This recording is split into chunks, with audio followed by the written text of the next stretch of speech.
What's going on, everybody? CaptainRoBear and crew here for Vecna.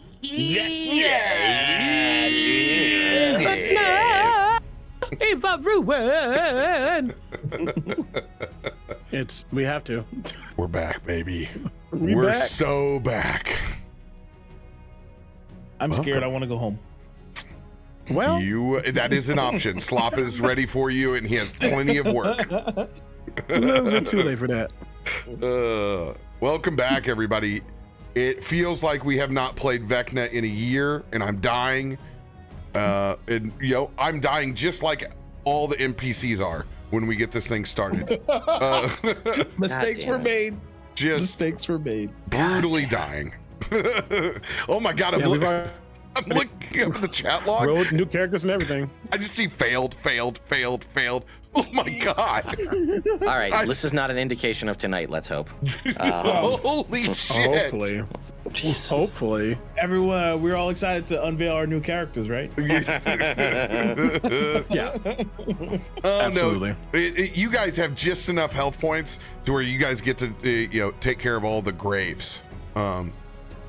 So Well, I could dig them pretty easy, so that's something. the most morbid use of meld earth.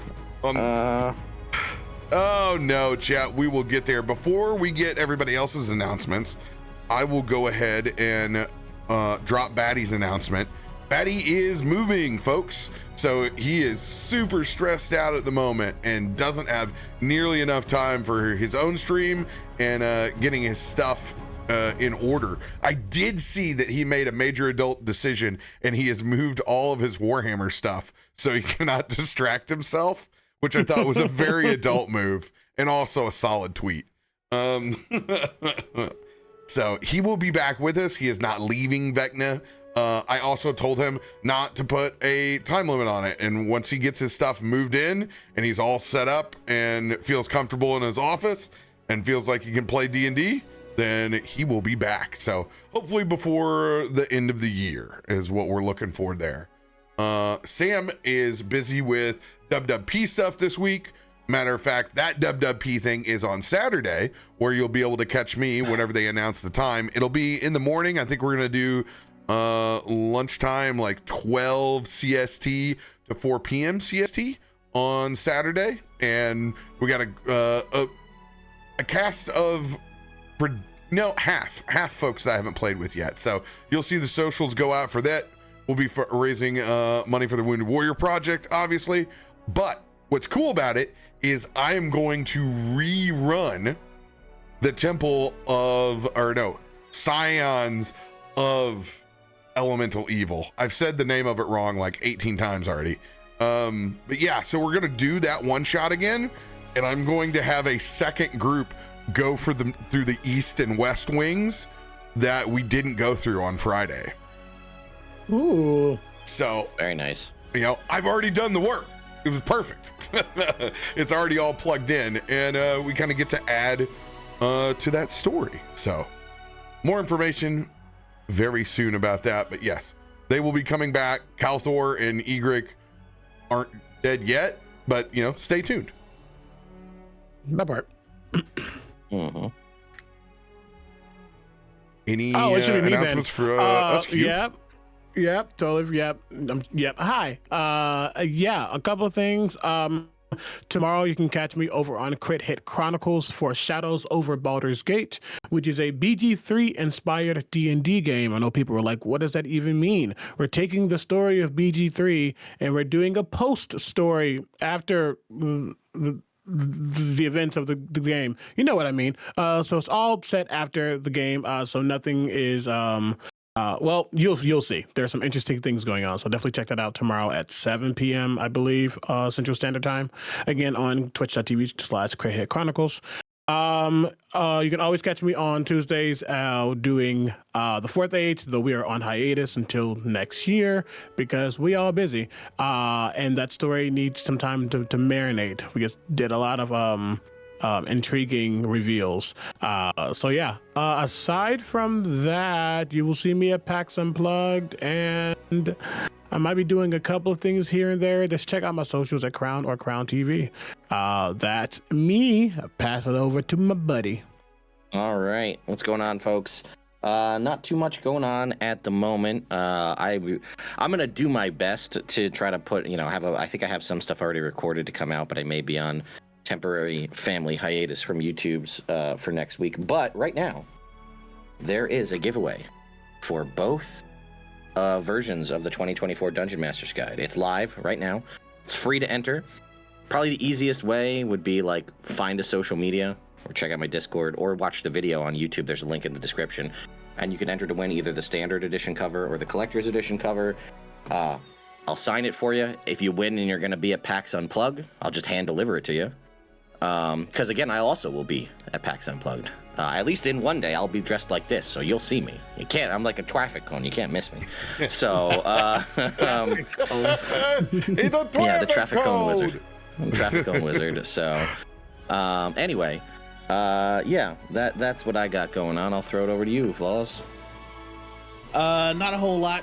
Things are happening. RoBear got a little sneak peek of some of the things that are happening. Like excited, but nothing to announce as of yet. He's getting there. What does that even mean? Just fun stuff. What does that even mean? All I'll say is when we hit the launch button, it's full steam ahead. Wow, got Steam involved. Work. That's crazy. That's a big pull. Right. Sponsored by Steam. Work. Damn. Yeah. And here we go. Here's the announcement. Sam just fed it over to me just in time. So we're going to be playing at 1 p.m. Eastern. So yes, I was correct. This is awesome. Oh, that's a great group. Let's go. Oh, yeah, hell yeah. Yeah, it'll be awesome. I've never got to play with Tank or Hama, so I'm super excited to get to play with them. And they get to find out Foundry tomorrow when I onboard them. So yeah. I will be posting what our incentives are tomorrow. We're going to be doing it a little bit different. I've been inspired by these Baldur's Gate mods lately. Oh no, I'm so sorry. Oh no. Yeah. I've been rather inspired by these random spawns. So wow. I'm sorry. I really do apologize to all of the players. That's on me. Yeah, that's my bad. Suffer now. Radiant damage and hit them real quick. That's what you got to do, folks. Take them down quick. Yeah. Yeah, we're gonna get our portal on. So this is a wild weekend for me as well, because this is how you know that you're becoming an old frog. Even though I wasn't around for the first 10 years, this is the 30th year anniversary of my college fraternity on campus, and I've been around for 20 of them enrolled. So yeah. Let me tell you what, my MK 152, my Mu Kappa 152 number for Sigma Nu is very low compared to what it is now. I think they're getting close to 1,000 now, so it'll be fun. I'll get to search out my Century Brothers live. That is always my favorite tradition of these events. You find out who has your I number by the hundreds that are stacked. So yeah, that's gonna be silly times. Never pass up a good opportunity to throw on your suit and go have a cocktail. Doesn't happen enough in the post-COVID world. For real. True. As much as I love being lazy and laying around in fishing shirts all day, I do like getting dressed up for anything just to go feel alive for a little bit. So yeah, fun personal stuff. But over here on the channel, we are doing session 0 on Sunday at 6 p.m. CST. So the mods are going to be in a brand new campaign, and since you guys are all here, I'll let you know they're gonna play Curse of Strahd for the first time all the way through. So I'm excited for Mod Squad. I have never got to run Curse of Strahd from beginning to end. I have only had to modify it, usually when we would do it like in the month of October, when people are really geared. So I'm super pumped for that. They're having fun living their best Castlevania life right now with what kind of characters they want to play. I am intrigued. Oh, did ya? Yeah. Yeah, and then hopefully we can get Monday lined out this month, and then we'll have campaigns on Sunday, Monday, work on Tuesday after we bring these two online, or Wednesday. So it'll be Sunday, Monday, Tuesday, break on Wednesday, still playing in Ted's on Wednesday evening, and then Vecna Eva and charity on the weekends whenever it arrives. So nice. But we need to pick up I hate when he does that. where we left off last session. You're With the party arriving back in Neverwinter after a wild ride through the plain of Amonkhet, thanks to Nicol Bolas and maybe a few too many stern words from Kalthorr as a young planeswalker, you guys were thrown into an entirely different conflict. Thankfully, using the abilities of everyone, including the planeswalking abilities of Kalthorr, the energy of both Isaiah, Theodore, Davik, and Egrik, to open up an arcane gate and get the hell out of Dodge, where you've come back home to roost, learning that Slop has been living in less than savory conditions. The keep, unnecessarily unkept. But you guys have started the process of lining out your bastion. Slop taking the lead, you guys are currently in the process of building his own home, plus barracks for the employees that you'll need for all of your different wings of this mega property.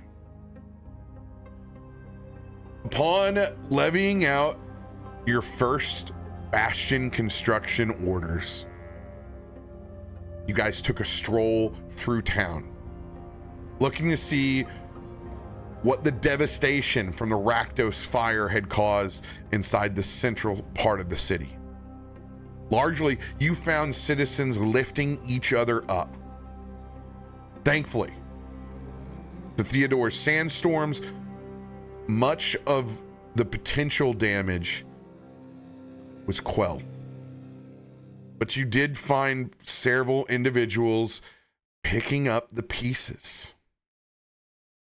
Upon that, you guys found interesting minerals left at the site. Parts of adamantine and mithril. Along with meeting a group of dwarves that don't seem to be from this plane. Davik was given a card.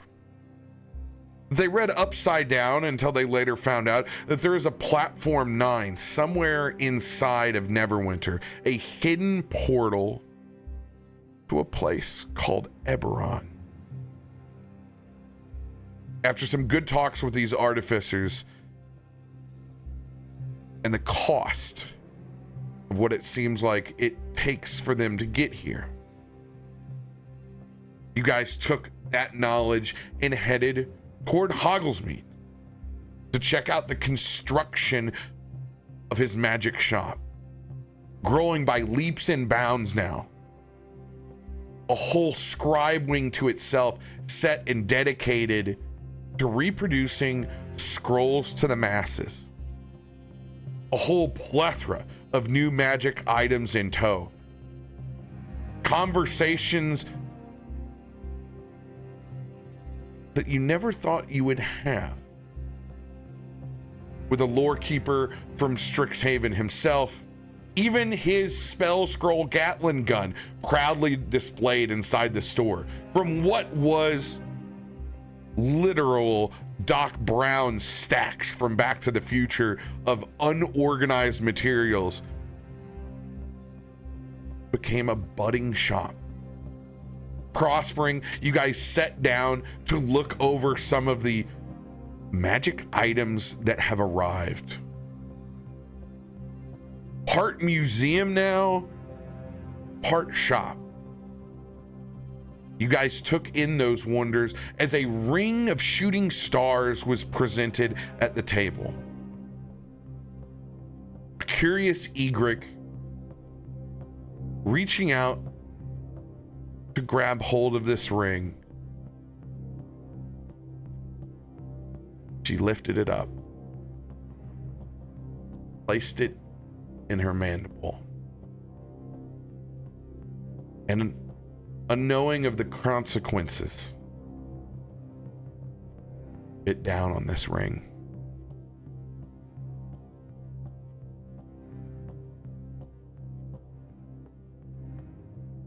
In this moment, there is a flash of bright light.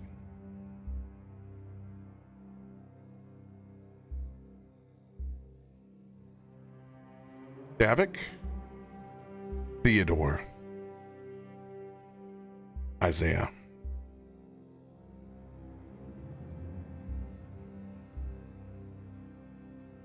I want each of you to describe what it's like to be sitting at the table at the end of the world. When this magic item explodes, it's not just the magic item, it's the destruction of that item. You have but moments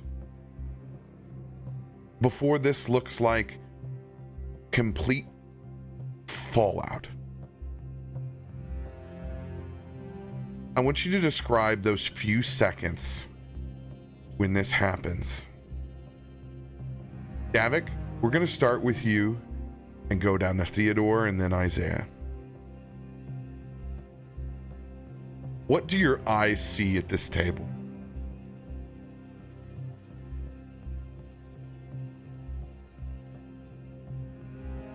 Gosh, this table at the end of the world. Davik, everything seems to move in slow motion.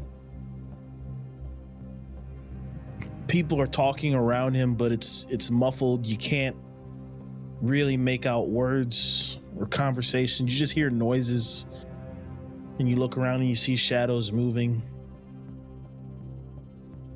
And there's also a mountaintop. There's raging winds, there's snow, there's fire, there's a wall of fire, there's so much fire. And there's Ippa, there's snow, there's Reza, and there's his new friends all around him. But even looking beyond all that, there's unfulfilled destiny and untapped potential laid manifest on this table, as Davik, this appears to be. Everything goes dark in that vision. Those aspirations that you had, they fade to nothingness. An empty void. Theodore.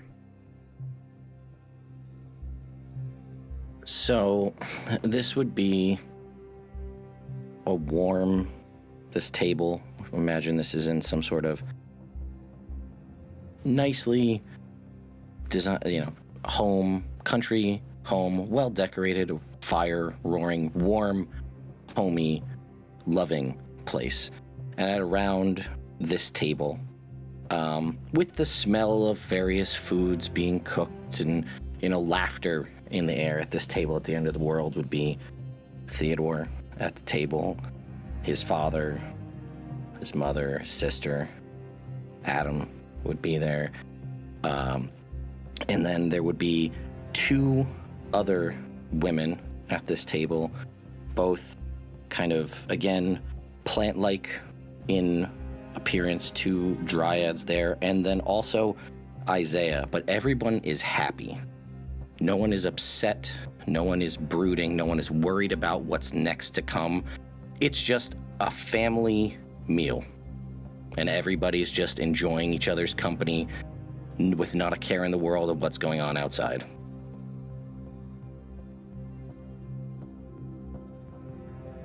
And it fades.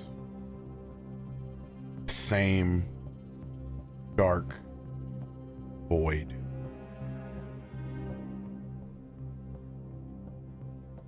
Isaiah.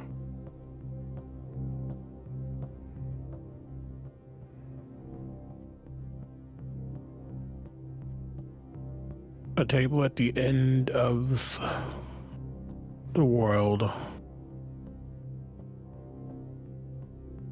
It starts as a table. Dark brown wood. Those striations that show that it's been made from a tree laced with time.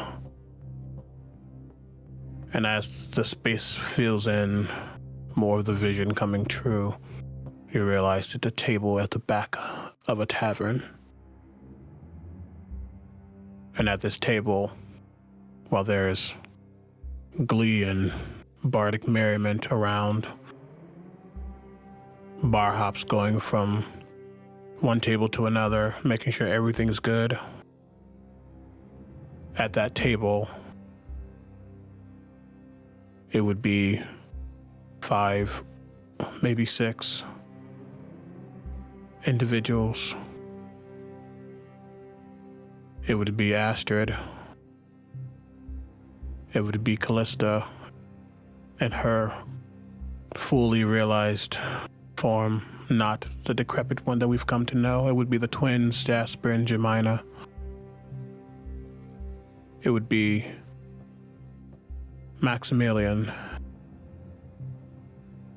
the one somewhat got away, who was taken from him by Strahd. I think just sitting down would be Theodore. His old family meeting his new. And it would be Isaiah walking forward with no glasses, no red eyes, no fangs, curly hair. Whatever this life is, there are no monsters.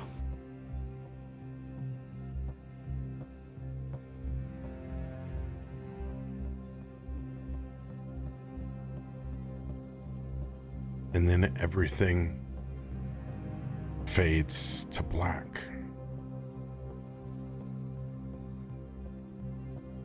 As the void creeps in on your vision. Remy sitting across the table as the flames breathe all around them. He closes his eyes and he breathes in the smoke and the heat,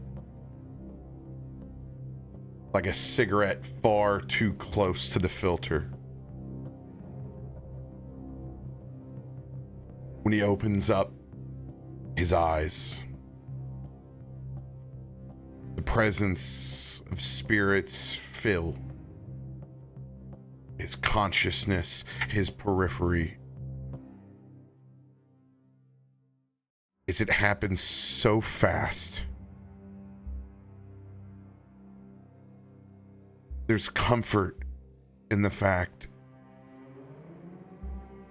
that there seems to be little suffering. As that table that he's sitting at with his friends, he can't see them anymore, but he can feel them. He can feel their presence. And it's as if the table is just slowly lifting up and ascending towards the heavens. It's a feeling. And then something far stranger begins to happen. One by one, just like an Amonkhet. He can't feel Theodore, Davik, or Isaiah at the table. There's the same loss and disconnection that he has when he tries to source and find Sir Timothy. As he looks down at his own hands, now far gone, his material body, what's left of it, ash, as he begins to lift up and in. Slowly his vision narrows down into this void.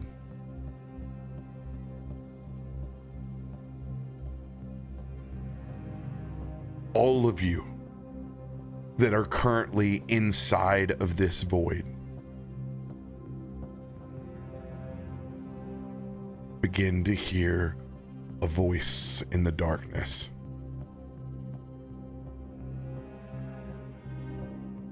Oh, your secrets.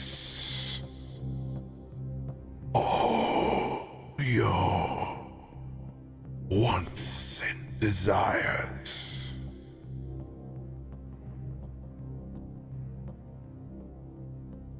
They're mine now.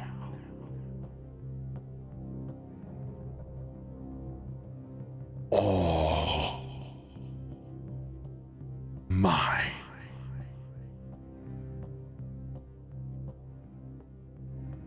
As each of you try to recall who you are, what you were, your existence,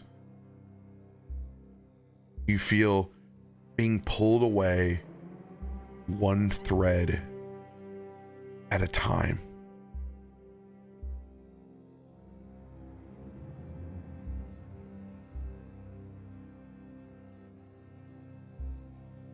The process of losing your material body pales in the comparison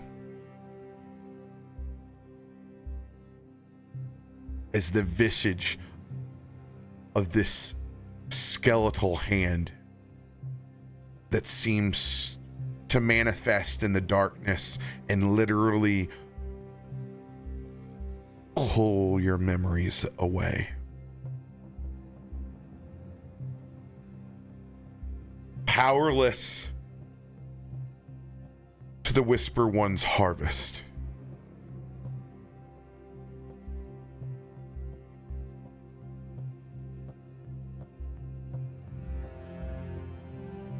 There is only Egrik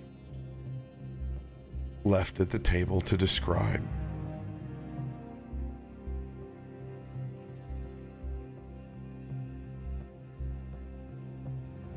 As pure panic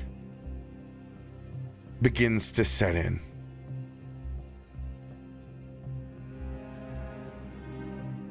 The anxiety that floods over, whatever visage and image could come true, doesn't happen this moment. There's only regret, misunderstanding, not understanding their own power versus their intentions of just trying to feel the presence of a magical ring for a friend, and everything going so wrong so quick.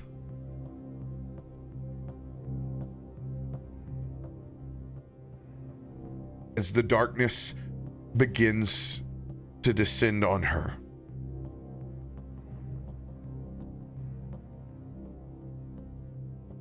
there is yet another hand in the darkness as it slowly extends out to her in an open fist.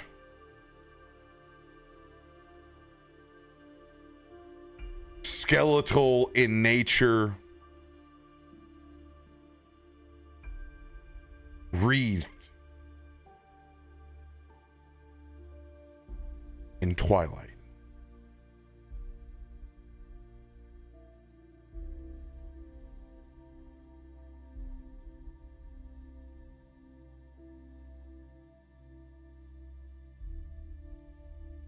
Egrik.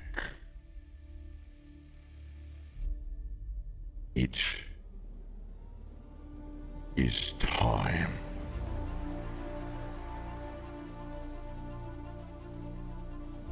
It is time for you to come home, my champion.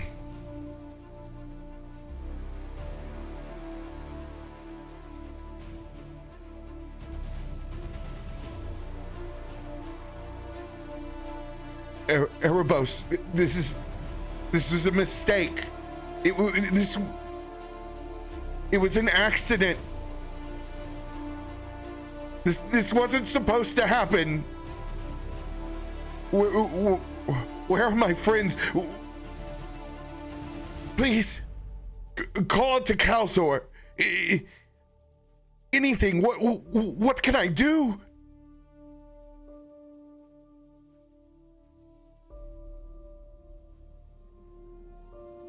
My champion.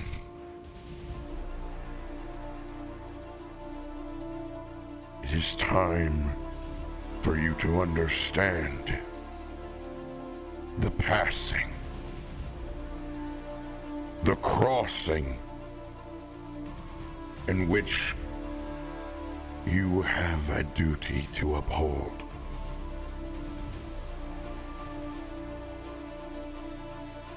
The hand begins to fade, and that visage of the constellation of Erebos begins to actually take hold.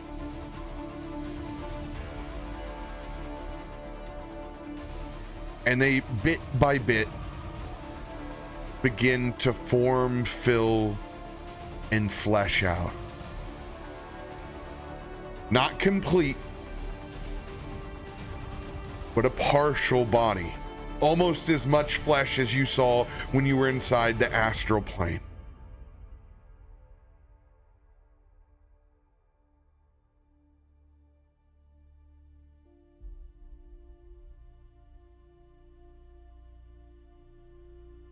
My child. My champion. My warrior.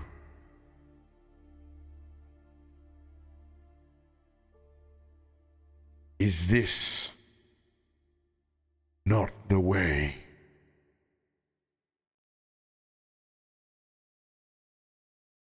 The conversations that we had,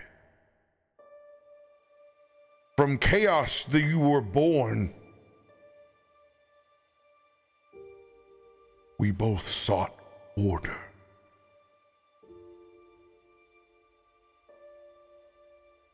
Let me bring that order and peace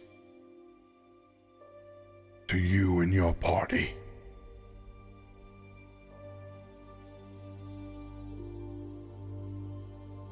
Egrik turns around and looks.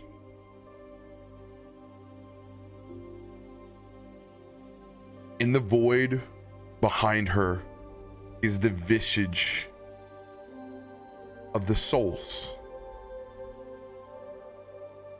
As this ring of shooting stars has expanded, lighting the entire room ablaze, setting off every spell and scroll inside of it. A literal bunker bomb level explosion inside of Neverwinter. And there are all the souls in a line.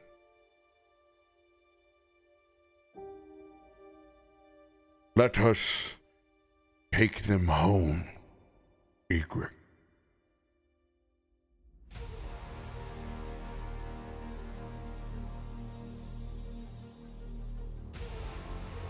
I can't let that happen, Erebos.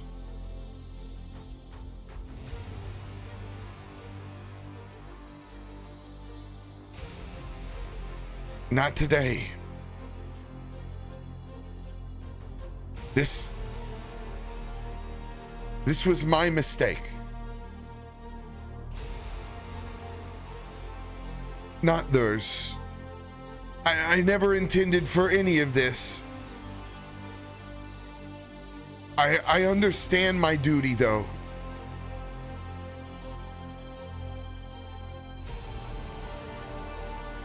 But I can't let this happen.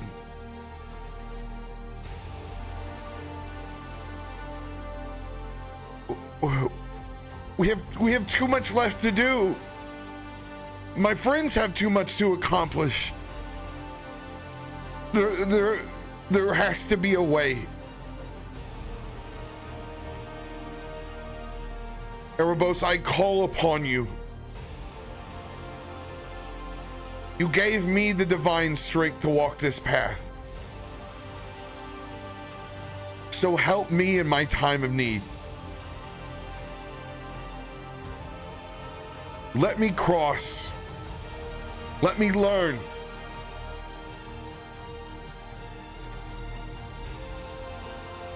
And Egrik will look back. Juxtaposed to a different skeletal hand, as she can literally see Vecna pulling the strings of memories and histories away from all of those that she's held so dear.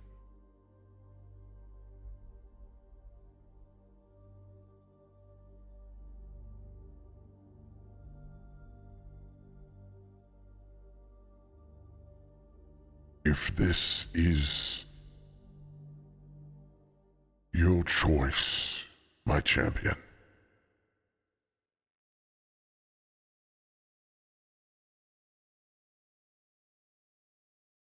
then so mote it be.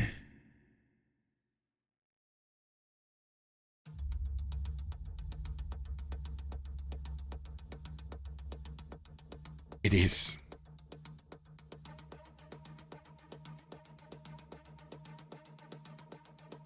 The rest of you begin to have a semblance of sentience as you float in this darkness.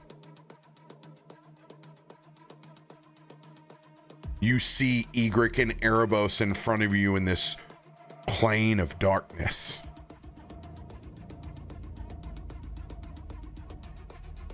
It is not their choice.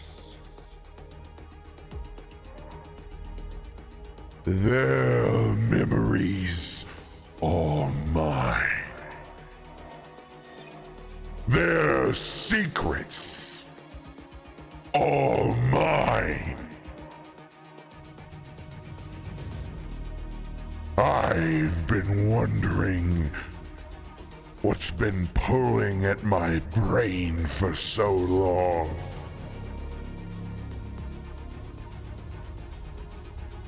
But that day below Neverwinter, Davik, Theodore, Isaiah, Remy, Kalthorr, and Egrik. You became the itch that I couldn't scratch. But you heard my whispers. Oh, how good it is to know your names and faces. There's so much you've been keeping from the rest of the world, from each other. Such tantalizing little morsels. Yet here we are, intertwined.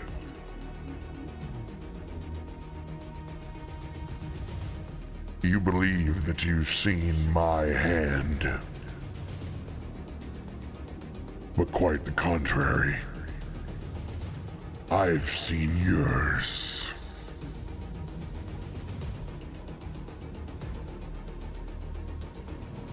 It's time to deal anew.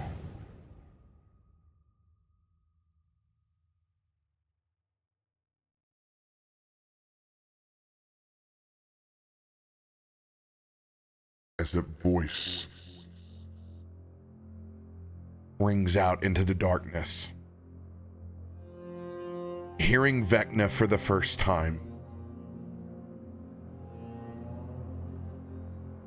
Feeling his touch.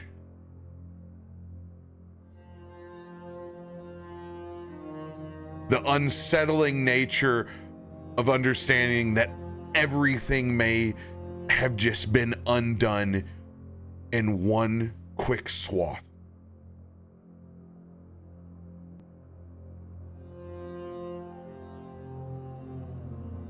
Egrik looks back at the rest of her friends and the rest of the souls that have unknowingly and innocently been gathered here.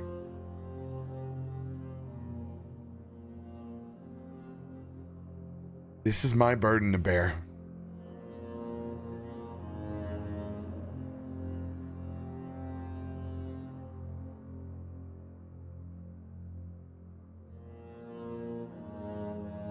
She takes a deep breath.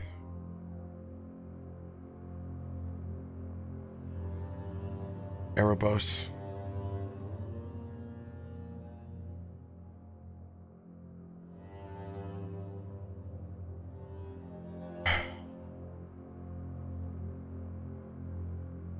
I wish.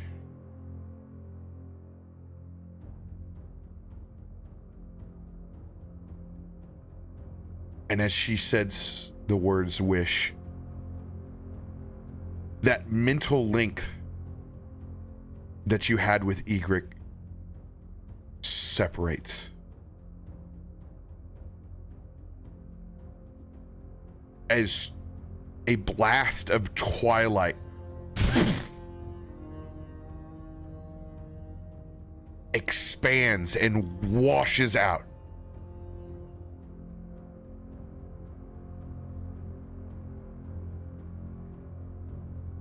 And you see Egrik take one long, good last look at the rest of you in your spiritual form.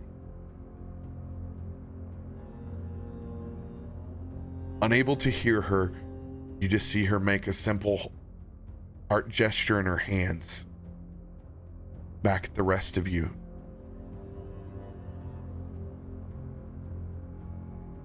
And she takes Erebos' hand and begins to walk and cross into the void.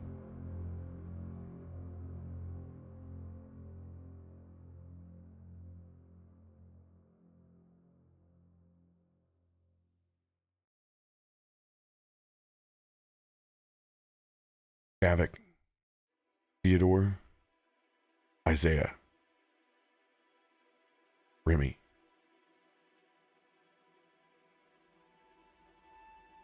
You open up your eyes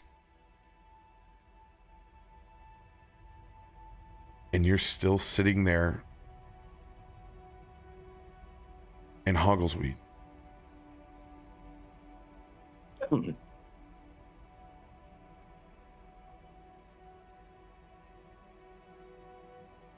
Hogglesweed has that ring of shooting stars in his hand as he places it on the table.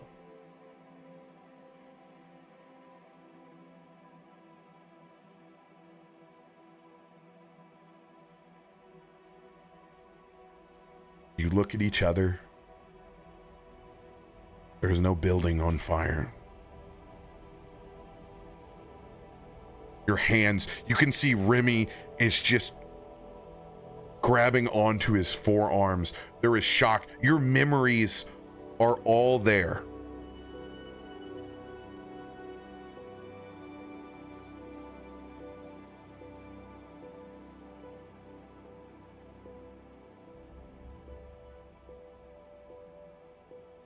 Like I said, we have so many new items in here. As the Loxodon Hogglesweed slides that ring of shooting stars over towards you, Theodore. Oh. Huh.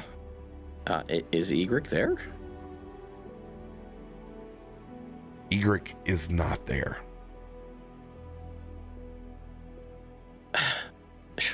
All right, just so my mental state and I understand this, because I can see the confusion on everybody at the party's face. Do we have recollection of the past indeterminate amount of time, or are we just here and she's not now? You have full recollection of the event, the loss, Oh my gosh. and the return. Yeah. No, he's Miss. I understand it is quite the ring. Mr. Theodore, that was him. That was. Yeah, no, you're right. Hogglesweed. Wow, that is, and I will gingerly put it back down on the counter. Wait, what? What just happened? Are you okay? It's just as if you've seen a ghost. You were dead. We all. Okay, all right, easy.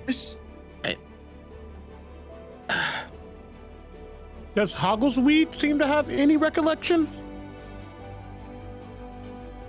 Zero. Everything in the shop as is order was before.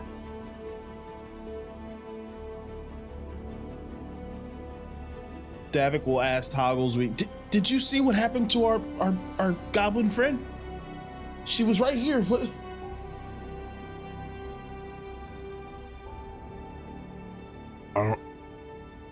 I don't know who you speak of.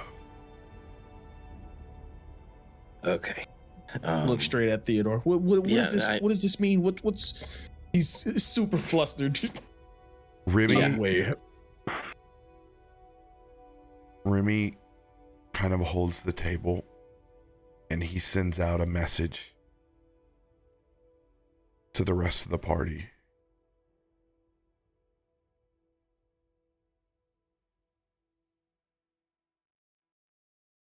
She invoked her divine right to wish.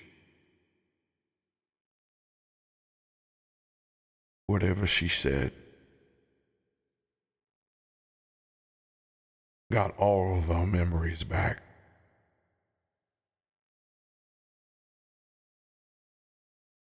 I don't know what she crafted, but for us to get everything back, that means the one doesn't know about us either.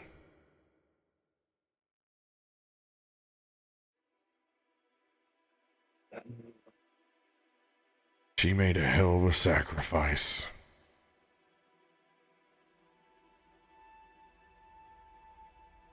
No, wait. Are you saying is she gone? Or she went back home, or just? We don't know.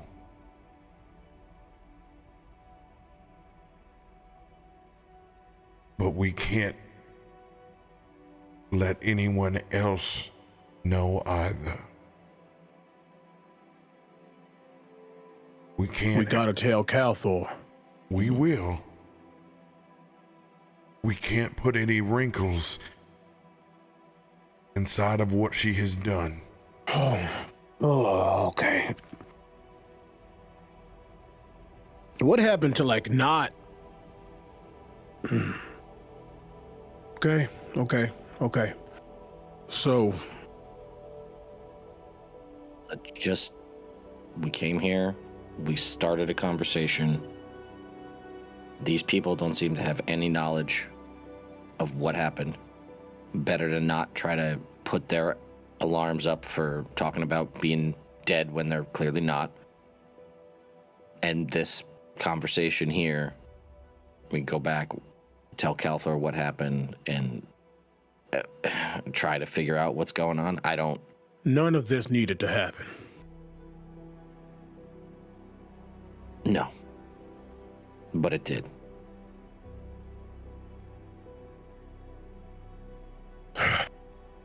I know. It obviously could have been a lot worse. A lot worse. For all of us.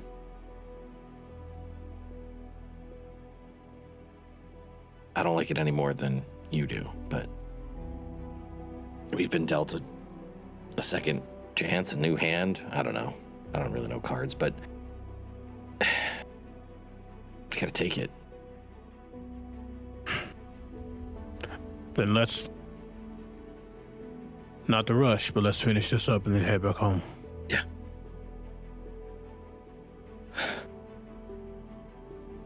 Davik storms out.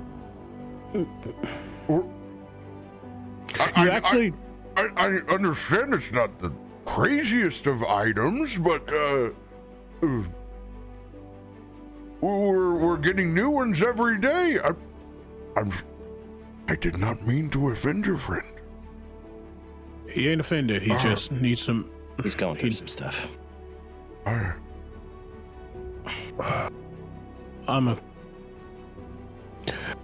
The two you magic folk can handle, and Isaiah's also going to head out, but specifically, he's making sure that Davik doesn't go anywhere. Yeah.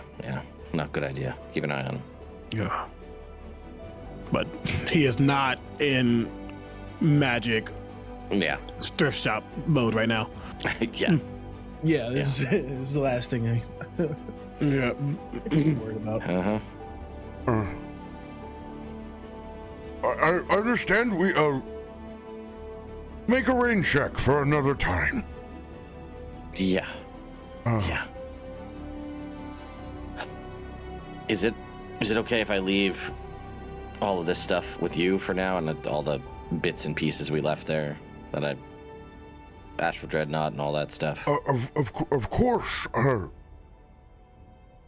We have plenty of locker space here. I owe you anyway. If there's the long end of it, yes, I have locker space for you, Theodore, and your friends.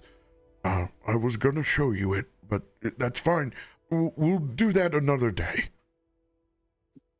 Thank you. Yeah, I'll leave this here. I'll be back. It may just be me. I'll be back at some point. We gotta go deal with the thing. I'm so sorry. I'll see you soon. Thanks again for saving the city. As you guys exit, you look in bewilderment as a procession of well-dressed individuals begin filing out the back, one of them holding a large ceremonial key.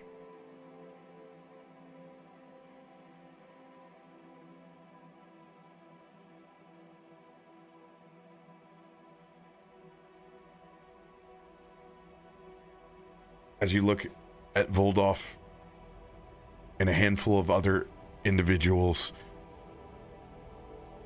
you realize there were far more people inside this building than you even thought. City officials, folks from the central neighborhood. There was definitely a gathering here to thank the party, as it had been one of the only true points of contact within the city.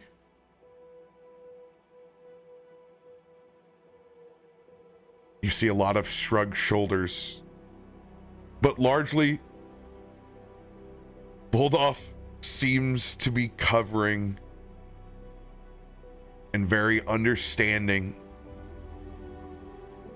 There are a lot of balloons that are descending up and out. But past that point, you guys are briskly making your way back to your keep, trying to keep up with Davik, which is impossible in any version of D&D that we play. At any point in time, sans him rolling probably 3 natural ones in a row. Hey, I can mostly 4/5 keep up. You can't hold a candle to his movement. So, It's gonna have to be a Batman style night, baby. As I said, in certain situations, I can keep up ish. Davik would be pacing like walking towards the keep, but like as you guys come out, he's kind of just pacing, waiting for y'all to come out. And as he grabs sight of Remy, Davik will make a beeline to Remy, and in a mood you've never seen him in, he will grab Remy by the collar. What do you mean we can't tell it? She we have to do something. What are you talking about? Are you crazy? This is Egrik we're talking about. We should be screaming it from the rooftops. Davik, we can in our own way. We just can't do it to those who are inside the same room. We got ours back. They got theirs modified. And we can't undo that. She made that sacrifice for us.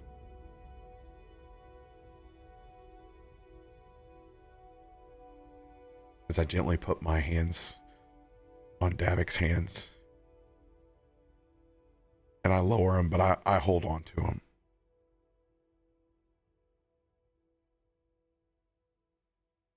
We'll find a way through this. We always do.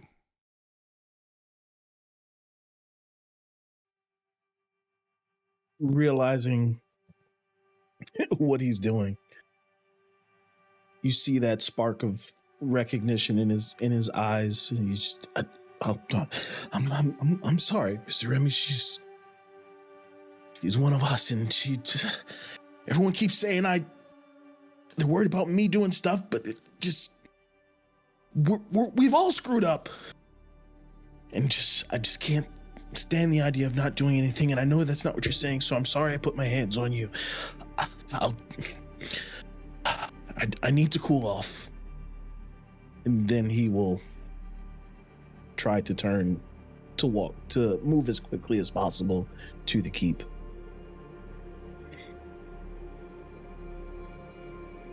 I wish you'd just punch me. Oh.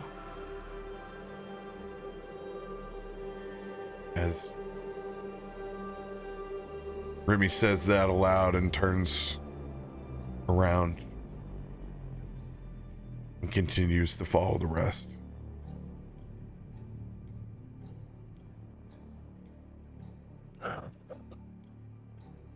This ain't my forte. No, this is magic, but this is, I don't know. You'll hear talks of wish magic and divine intervention and things, and I don't know. Sometimes there's a cost, sometimes it doesn't go right, but this is deity level rearrangement of things, and this isn't my area of expertise either. I don't know if this is like what happened with me and being in that donjon, but if we can contact, then that's a start. If we can't contact, then we let this play out as we can, I guess. Just keep your eyes peeled. We don't know any of the other unintended consequences. It seems like that we are intact. It seems like the rest of the individuals inside Hogglesweed are intact, but we don't know about everything else yet. Yeah. This has created a divergence in our own timeline. And we have to respect that. I worry that while we know what happened and what didn't happen, I'm not aware. There's no way to know if others aren't still aware of what happened. People whose name we don't speak. And just got a one-way beacon right to all of our names and where we're at. And maybe an unintentional, unneeded target. Not that it wasn't going to come eventually, but maybe sooner rather than later. I agree. I just hope that keeping all memories intact has made the keeper of the coin purse of secrets and memories empty in theirs.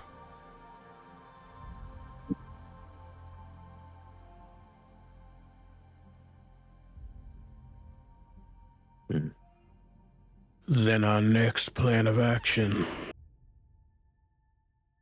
is making sure Kalthorr knows. We may want to put some distance between us and him when we tell him that. Yep. We can let Davik do it. Nope. Yeah. No, I know. All right. I have an idea. We got to tell him. Step one. Yeah. I have an idea. Mike. I mean, maybe he already know and he's dealing with it in his own way. Sounds like we all got affected in some way, shape, or form. Yeah. All right. Yet another thing to add to our plate. Mm-hmm. Oh.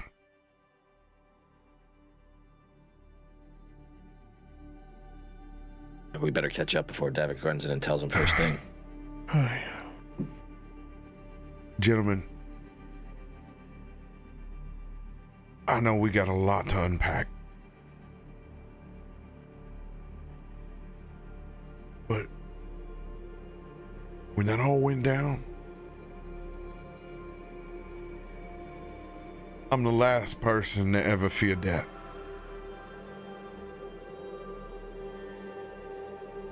That was something else. It was just like when I tried to reach out to Sir Timothy. It was like almond cat. Nothing. Yeah. Nothing but husks. He keeps it. When he talks about the cards, Those are his secrets. I understand that now. When he takes these things from you,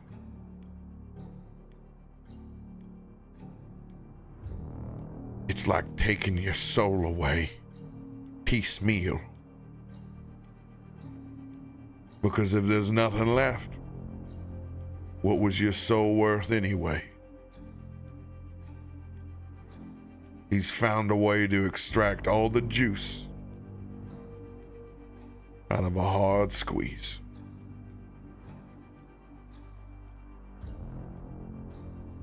I understand this war in a completely different perspective now.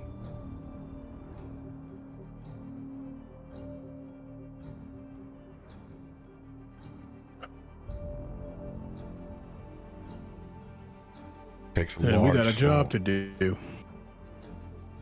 Or do we ever?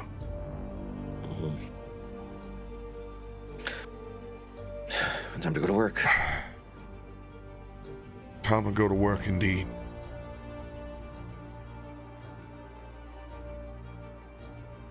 Davik, as you Rearranges his reach, glasses and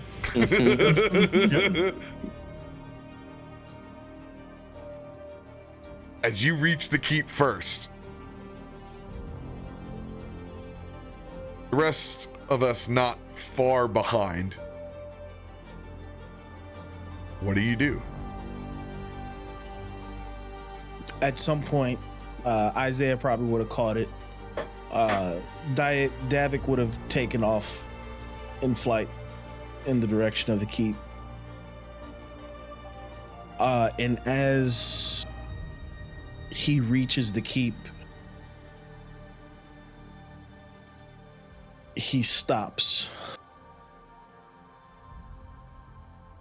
and doesn't go in, and he's just floating there above the keep, the front gates,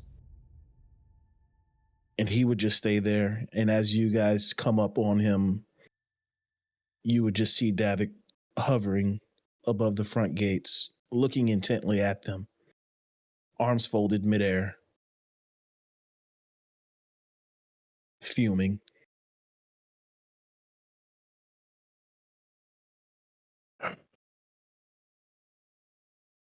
you want to get it off your chest? How do we tell him? First, we got to find out if he already knows.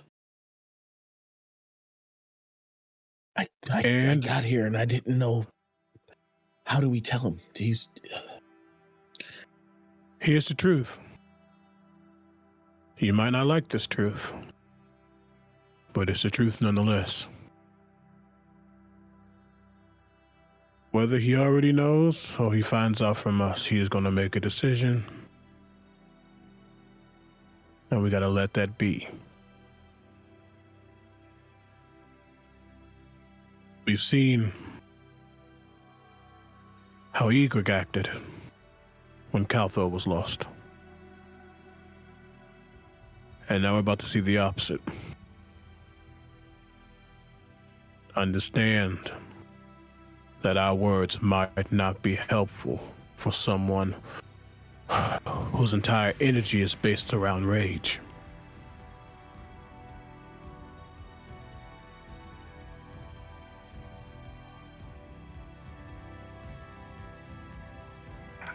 Just be ready. I don't know. I think we should do it together as a group. Agreed. And I think we need to be prepared for the potential, whether intentional or just in the heat of the moment, response we may get. So.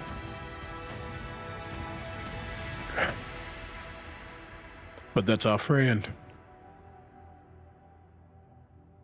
Sometimes you gotta let friends cope in the way that's best for them. But we'll, as Theo said, we'll do it together. He'll float down to meet you eye to eye.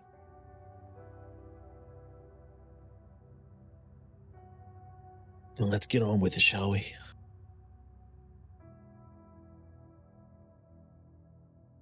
And I could say it's anyone who's insightful enough knows that Isaiah never wears his emotions on the sleeve, definitely not on his face. He tries to be a mediator and level-headed one when clearly things are out of whack, and you can tell that he is masking hard. Got to be strong for the group, or at least, I dare not say strong, just be as calm as possible. All right, Let's do it.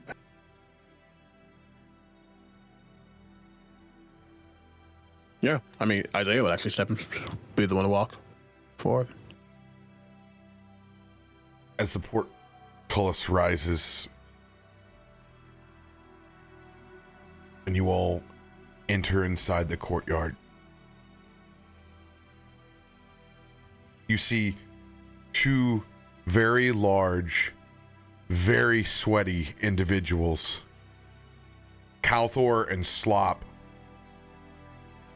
both shirtless, laying massive blocks as they are building the barracks together right now, as there are massive sets of pallets with what looks like 2-ton stones that they're laying into place. As Kalthorr throws back his hair,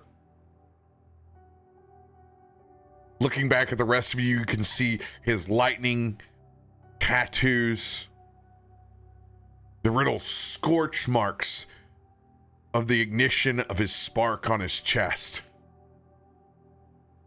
It's about time someone showed up to help.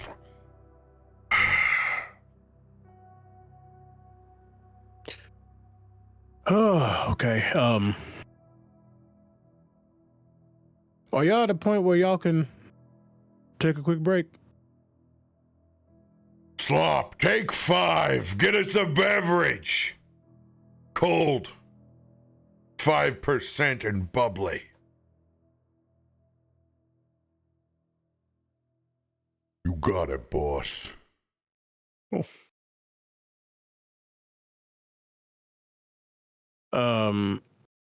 Watching Slop walk away, you'll see Isaiah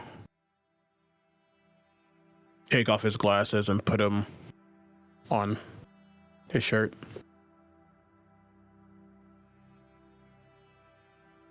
All right, we're about to tell you something, and I'm not saying you can't blow a gasket, but you need to listen before you react.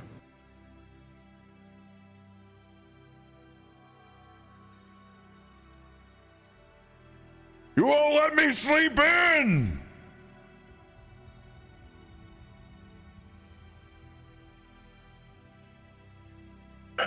I couldn't be more rested right now. What have you done? Spent all of our money? Ha! We'll make more.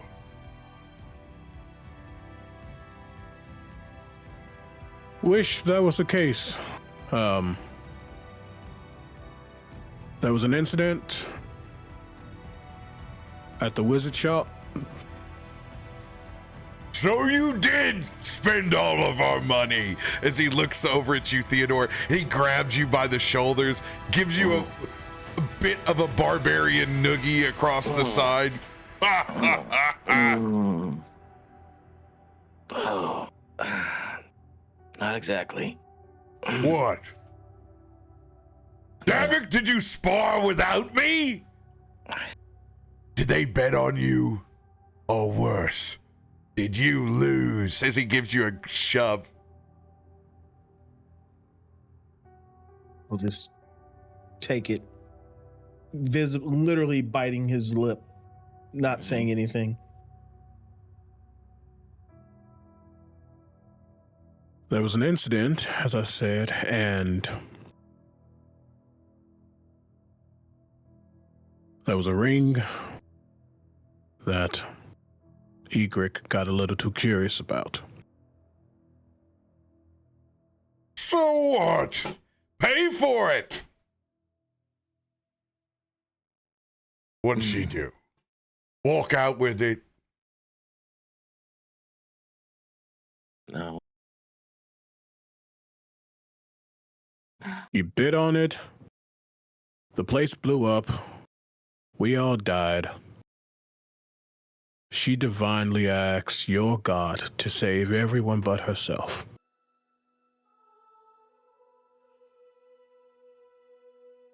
Don't know how else I can say that.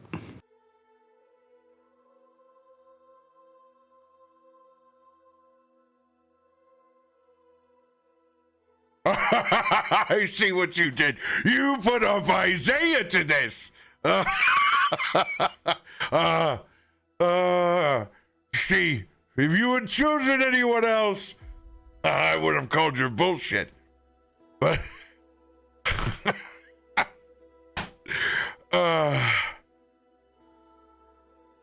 so what the happened? Why are you being all so coy? There was a ring. She bid on it. There was an explosion. People died. She divinely asked your god to fix it. There was no explosion. If there was an explosion, me and Slop would have heard it. This was no mere bit of magic. This is timeline rewriting level of magic. Memories erased, memories retained. I'd never seen anything like it. It was, it all happened in an instant.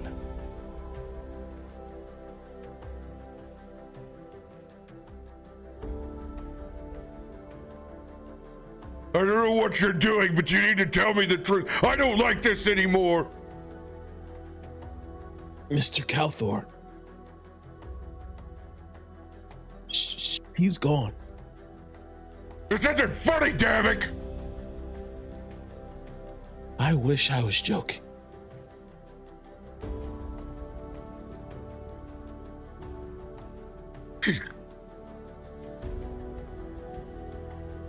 She's not gone. Where did you hide her? Remy! As he puts his hands on Remy. You dropped the spell right now. God damn it, you dropped the spell!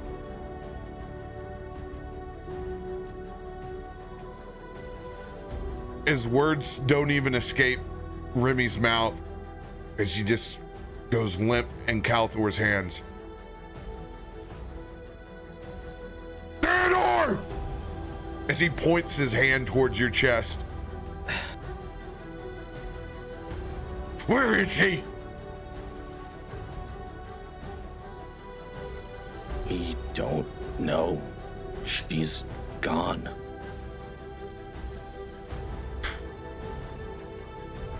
She's not gone. She's not gone. She's not gone anywhere. I sleep in one day, and you can't come back with my friend? With our friend? He throws one of the large 2-ton blocks across the yard as it makes this massive 2-foot indention as it rolls across. Throws up the suspender strap up over his shoulder pad.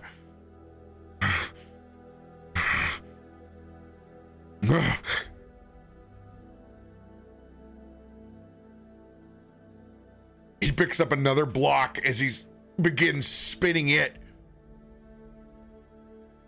as he's about to hurl it into the construction that they've already built.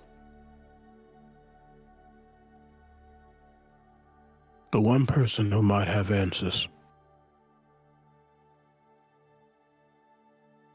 might be the one that you worship now.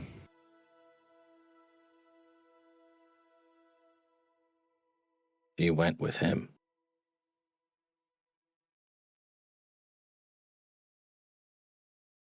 She went with Erebos.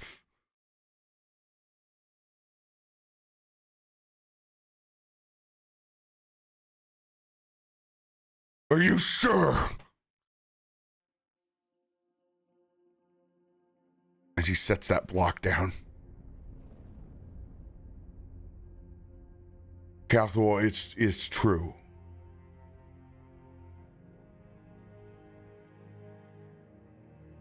She made a mistake.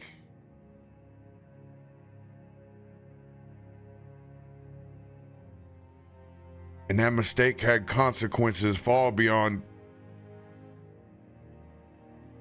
what any of us thought. But she understood that. She made a tough choice.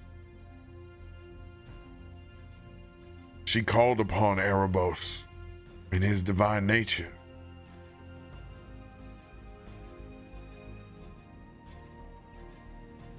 There's no other way to say this, but while we were there, when we crossed, when we died in that explosion, we finally heard him. He was there. And he knew everything. All of it. All of our secrets, our hopes, our dreams, our desires. Egrik saw that. She didn't just save everyone in that building that day.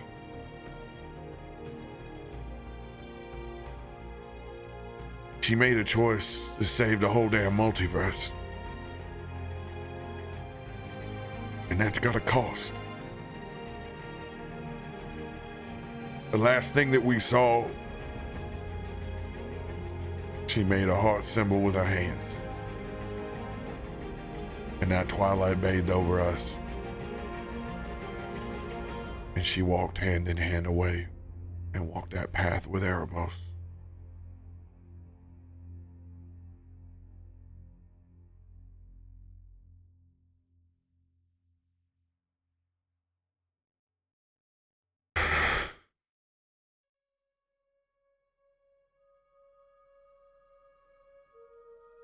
We both made that pact.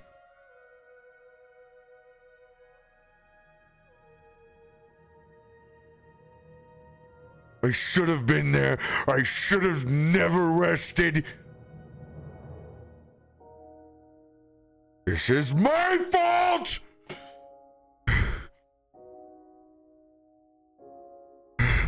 This is not your fault, Mr. Kalthorr.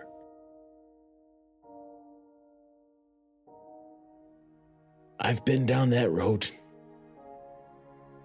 Don't do that to yourself.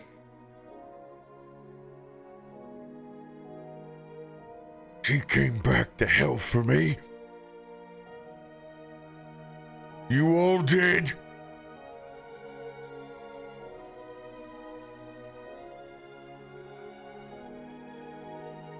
So I'll do that for her. I have to do that for her, Davik.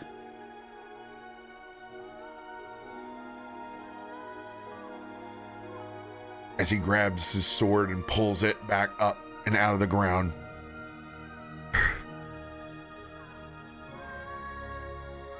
Erebos! Hear me now!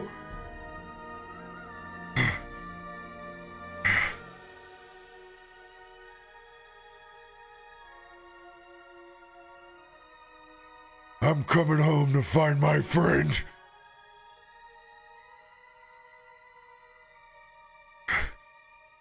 I'm sorry. As Kalthorr looks back at the rest of you, he ignites his spark.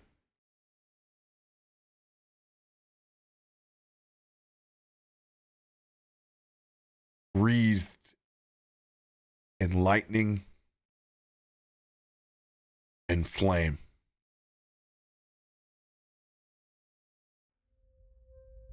You see that very similar ripple in the time fabric around him when you just recently got back here via Planeswalk and Arcane Gate.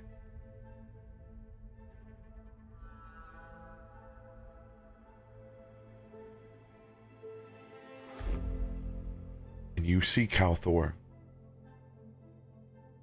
Planeswalk into a realm almost bathed in alabaster white and marble. As you see him step into Theros, Erebos' home plane.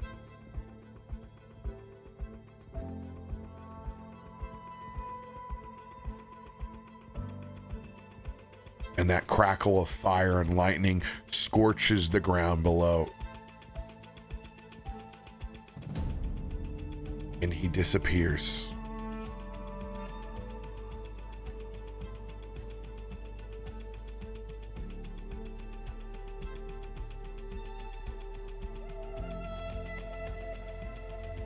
No, wait, we could do this together. Remy kind of holds out a hand in front of Davik. I wish we could too.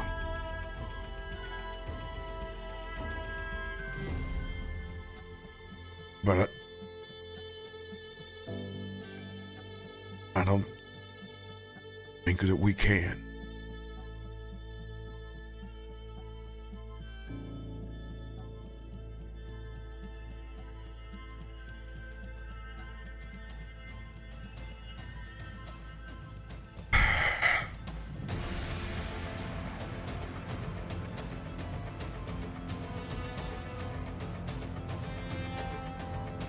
So what's our next plan?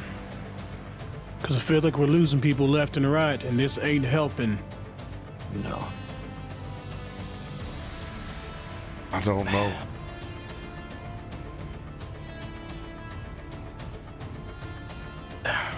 We can try and divine some insight onto what's happening with them, or we can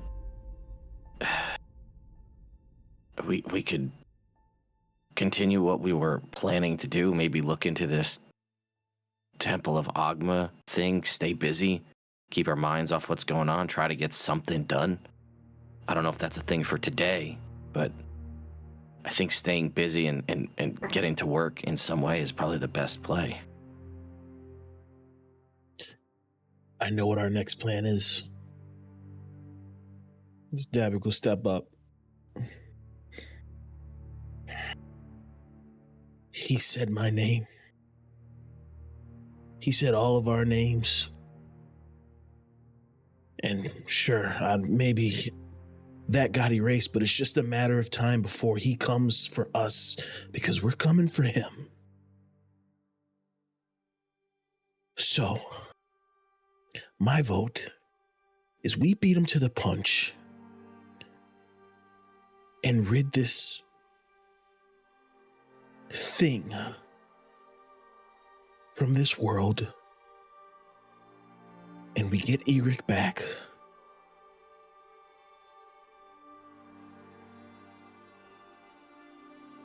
Whatever that takes, whatever step leads us in that direction. Let me know when you're ready. And Davik will go off to his chambers to meditate.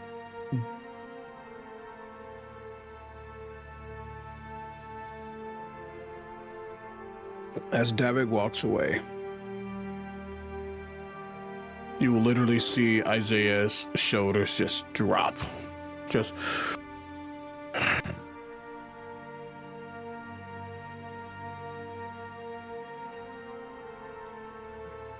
all of this because somebody touched a ring. I know.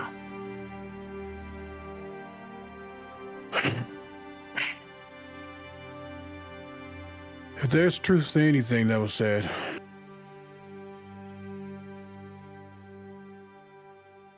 I do think the next step is figuring out where we're going next.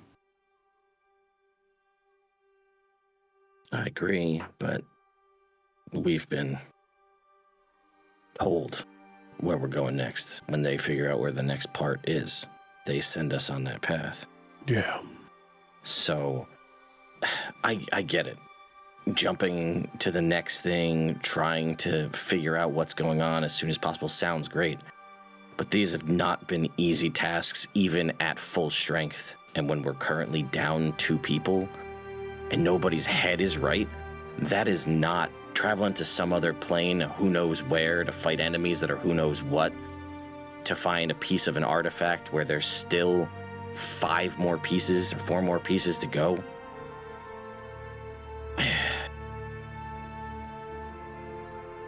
I think staying local, things that we can do, that feeling of accomplishment, get something, do something. Respectfully, fuck accomplishment. I don't care for the glory. I don't care about fixing these little petty, minuscule issues. When we gotta deal with someone who literally can take our existence and wipe it into nothingness. I get it. We need to stay on our toes. We need to do something. But if we do something, I don't want us wasting time. Do we go to Ogma? This temple? Deal with those folks that's connected to them? Right. I'm not saying you're wrong. I'm just saying that all this is happening at once, and now gotta figure this all out again. It's okay to not be in control of this situation.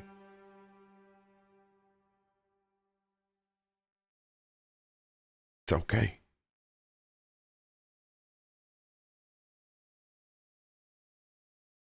We don't.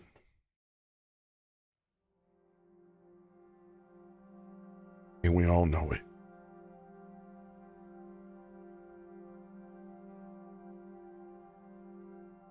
We're going to have some faith. Because the facts aren't going to be able to dig us out of this hole.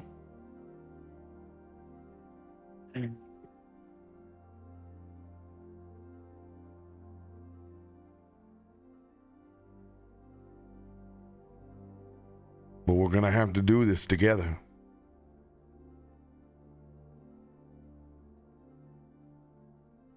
And it ain't like it's the first time.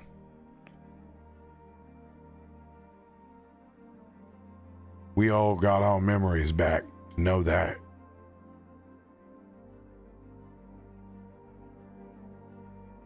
Ever since we all got back to Neverwinter. It's been a whole lot of 1 step forward and 2 steps back.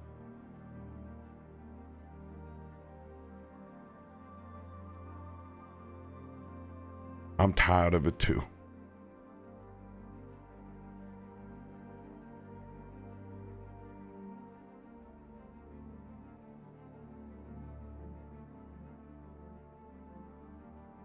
But you know what?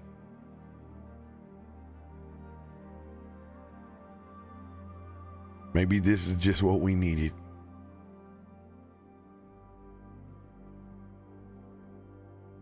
Everybody else has run off to find somebody else.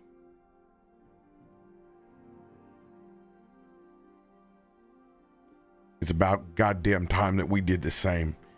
As he points towards the center keep, towards Sir Timothy's statue.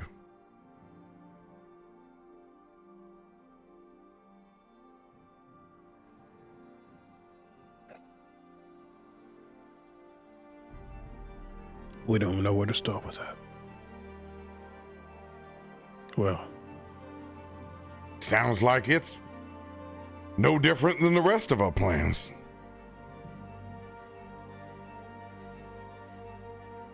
And we both know that's not necessarily true.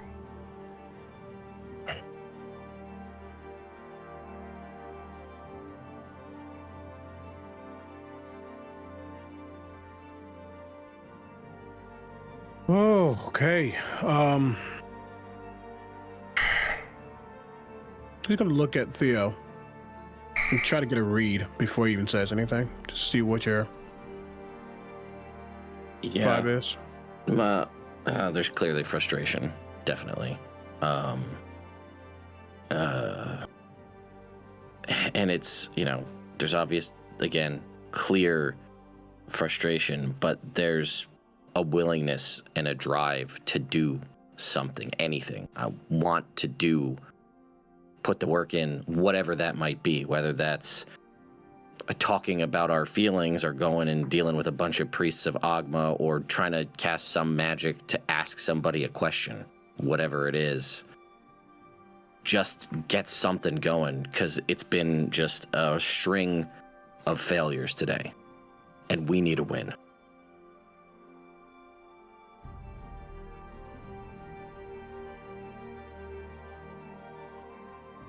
Theo, do you have in the book of yours a way to contact somebody far away? Depends on who you're looking to contact. I don't have anything to talk to people like us. I never done it, played around with it a little bit, but I have the ability to beseech, apparently, a deity to ask them up some questions. So if we think we want to go that route, No, that's we need not some what answers. Yeah. That is something that can be done, but that's not what I was asking. Yeah, unfortunately, no. I mean, I might be able to, but that's... There are, the scrolls, there are items that can send distances and messages over long distances. That's an option. We could do something like that. He looks at Remy. If you think now is the time to start searching, at least get another body in here, if that's even possible.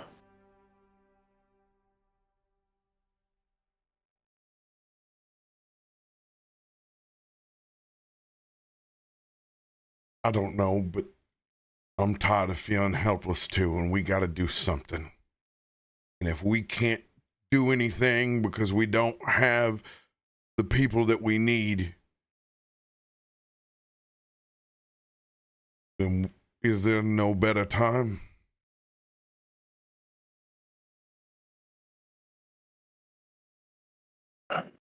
Okay.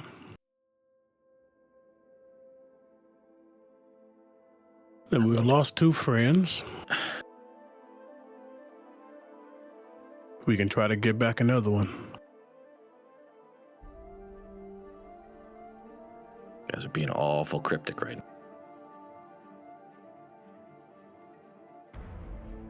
He's going to... Did he keep it here on him?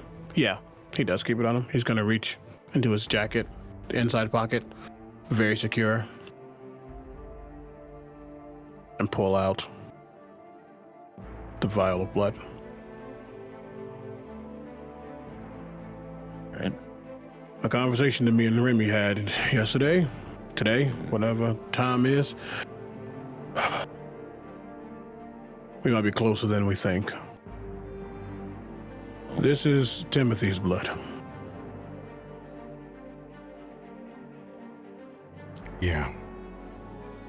Why do you have that? And that's why I asked if you can search or talk to someone. Sangor was the one who gave it to me. Okay.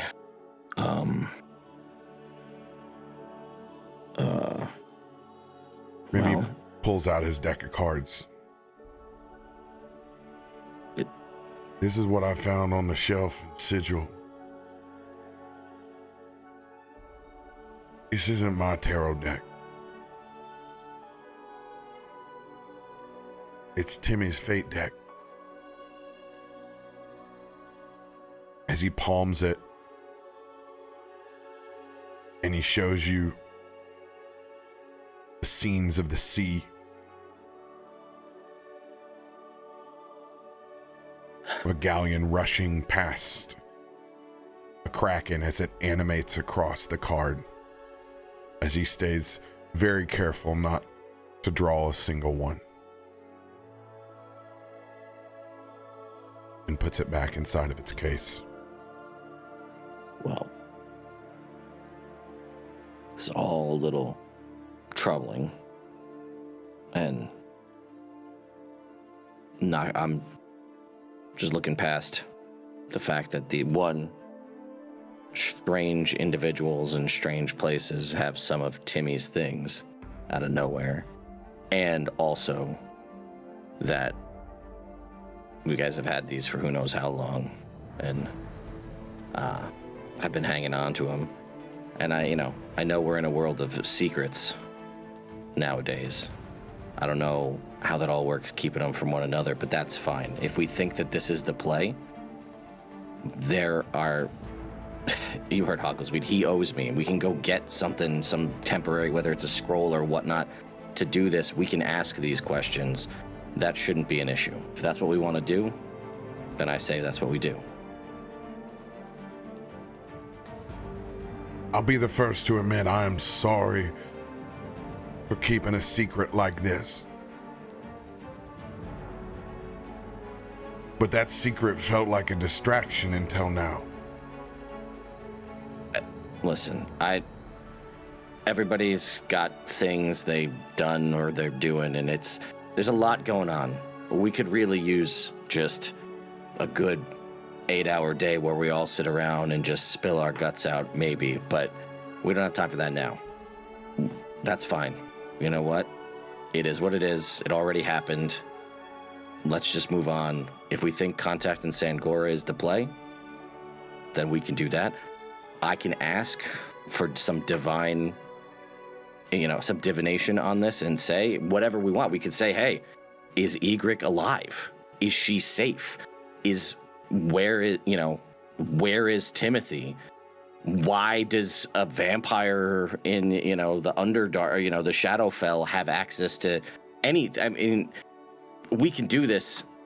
We can take as much time as we want and try to do this over and over again. But I've been waiting to use this kind of magic, something I'm not really familiar with, something I'm not necessarily comfortable with. Divine is not my forte, but I didn't have questions that needed answering immediately that weren't going to get resolved over the course of just us doing what we do.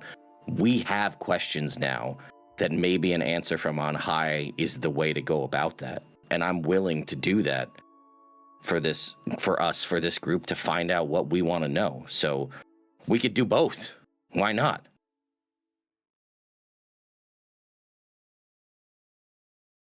I agree. If you can get answers for anything we might need. All right. I guess the time is now. 3 questions. We can ask a god. 3 questions.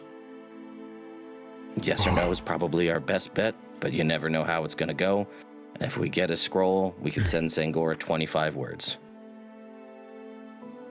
Why is magic so listen, mathematical? Davik, I'm sorry to interrupt you, but you need to come back to the courtyard. We got some important decisions to make.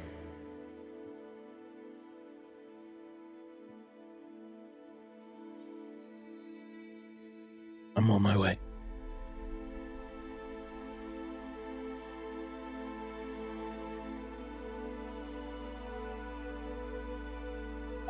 As I catch up to the group. So do we know where we're heading? Before you do that, I want you to roll a perception check. Gladly. First roll? First roll? I get the first roll honors.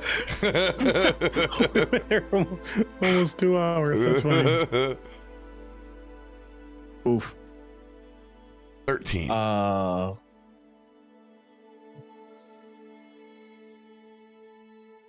Can I use cards? 13's fine. Okay.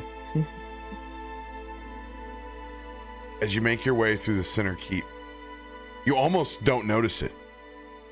As you're a man on a mission, interrupted from your meditation, but that glimpse of twilight you catch in your eye.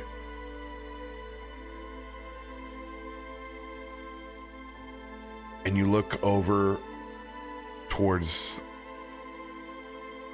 that dedication statue to Timothy. And down below is Egrik's candle.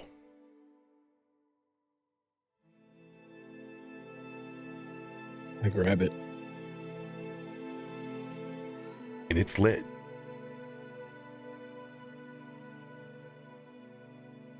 But you've noticed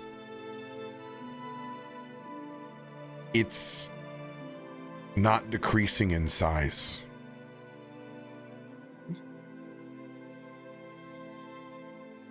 Just a small purplish twilight flame.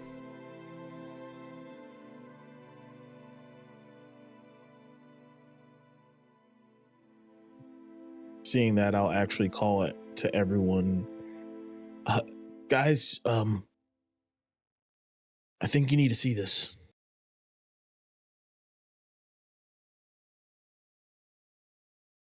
Or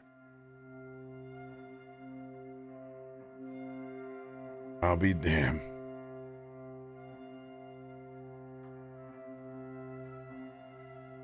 She's again, I don't know how all this stuff works. She's like connected to that, right? yeah, I think that bodes well. Because it And wasn't in the it's- shop. No. I'm not saying that she's got 1 foot left on this material plane, but she might have a pinky toe. Yeah, that seems like an anchor of some kind if I've ever seen one. What that means more than anything is she's not gone. If she was gone, that flame would be gone. There's answer number 1. Well, Remy kind of bends down and inspects it. Slides his hand kind of over the top.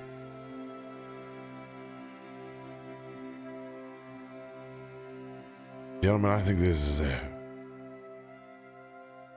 clear sign of suspension. As he picks that candle up,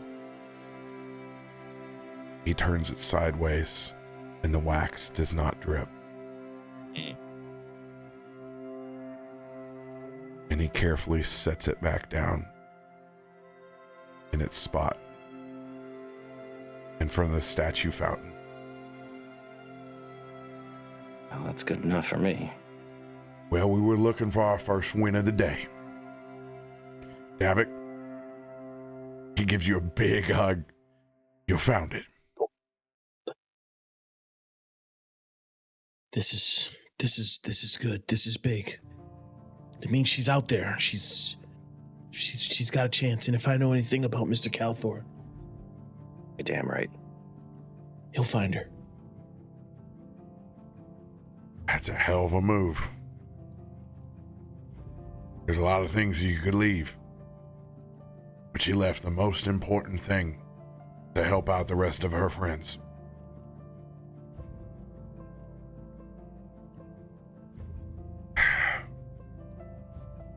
I'm gonna squeeze her like a thing of toothpaste that's got 2 inches left.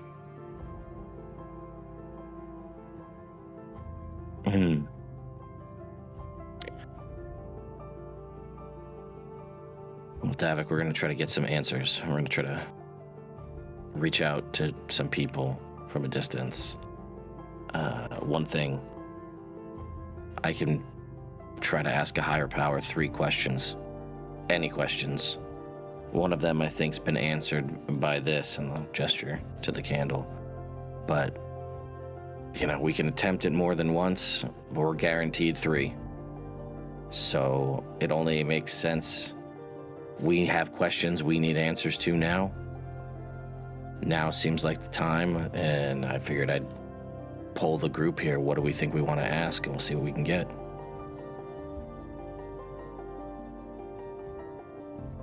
I've never done this before, mind you, so I'm really not too keen on how it works. We're going to give it a shot, though.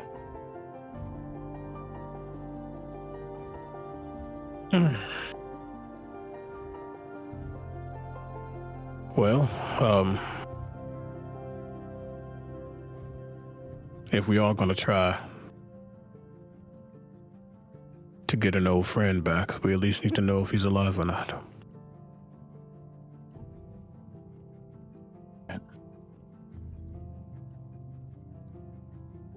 Yeah, you should know that, Davik. You're not getting replaced, don't worry.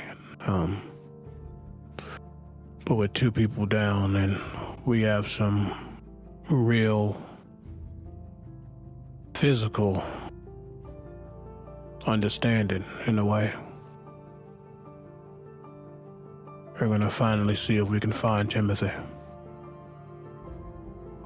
In this fight against that one, we need all the help we can get.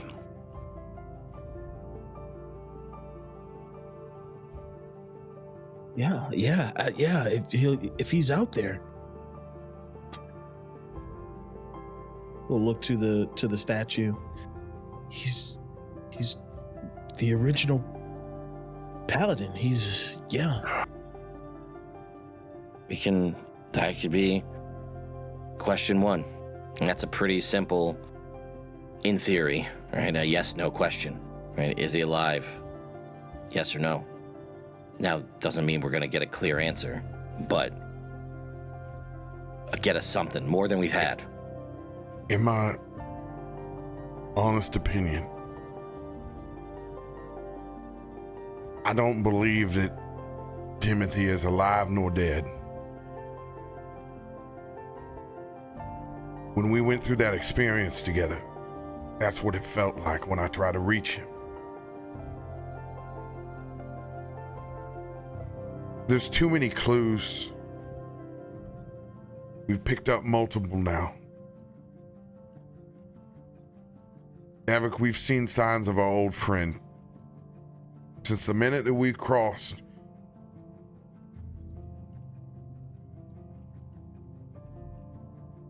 and went to Beth's, we've been picking up pieces of our old friend.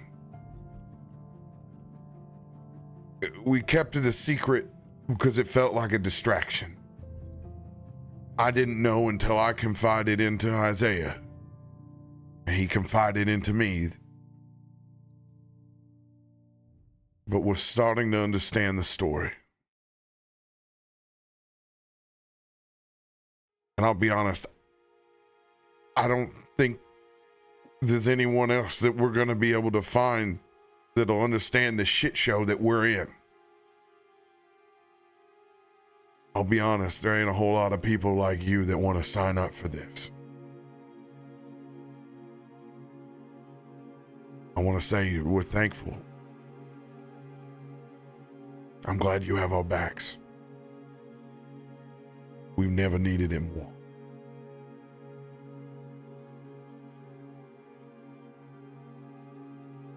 But just as Theodore said,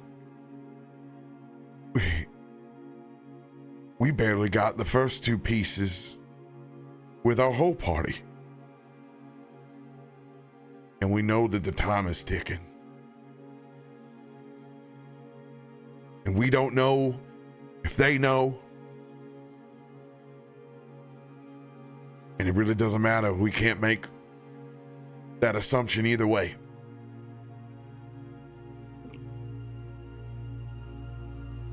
Just like Isaiah and Theodore have said, we have to do.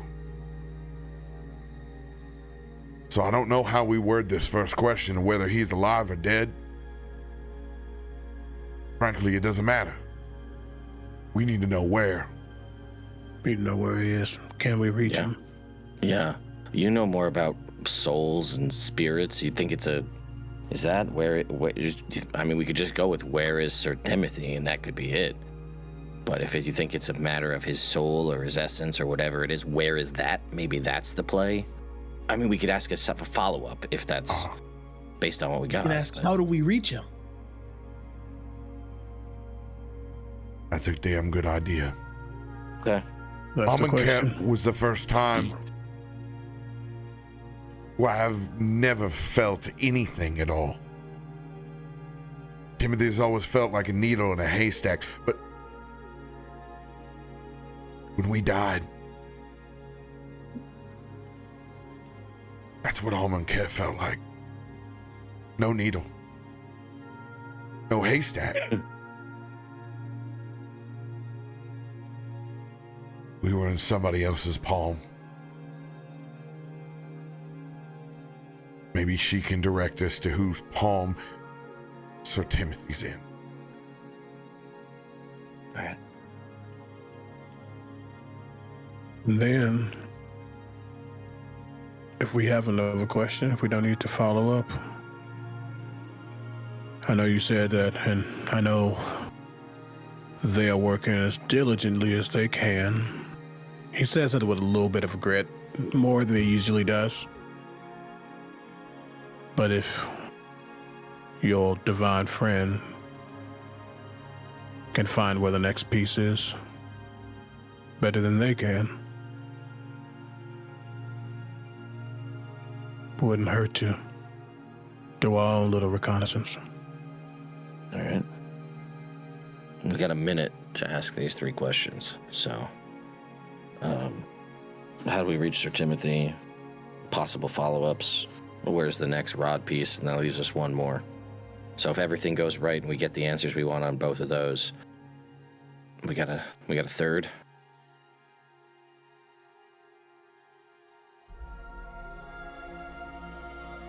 Do we want to ask about this Agma temple? What's going on here? We know it's connected to him.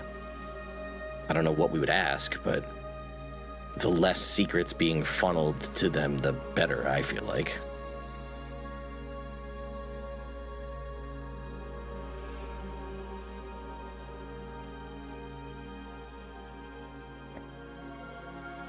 Part of me wants to say, is it worth handling it? I know. No, and I don't say that as a throwaway. I mean, if it's a problem, that taking out the root will fix it versus taking out branches and thorns. No, you make a good point. It's just, if you can stop a supply line, it might make the end result a little easier. But you're not wrong, but it spread all over. We can see it. We know how much it's already touched, and we don't know how much they've touched. So I do think that we need to follow up on that, but I just don't know if it's a question. We can walk there and find out, I guess, realistically. Can you save a question for later? That's not really how it works. As far as I know, anyway. I mean, listen, if somebody, I'll be honest, if you feel comfortable enough asking, or letting me do the asking, if you've got, these are 2 good party-based questions we want to know the answer to. I got a 3rd one if somebody's got a personal question they want the answer to. Literally just looks directly at Davik. I don't, but that's exactly what I'm thinking. No, Isaiah does. Isaiah's just looks at Davik and then looks at his fist. If you feel comfortable giving me the information and you feel comfortable getting that answer, I'm not opposed. Listen, it's not like we can't do this again in the future if need be. No, this has been a long time coming, and I think especially after today, knowing the stakes, we need as much information that can help us as possible. I trust you, Mr. Theodore. All right. What do you want to know?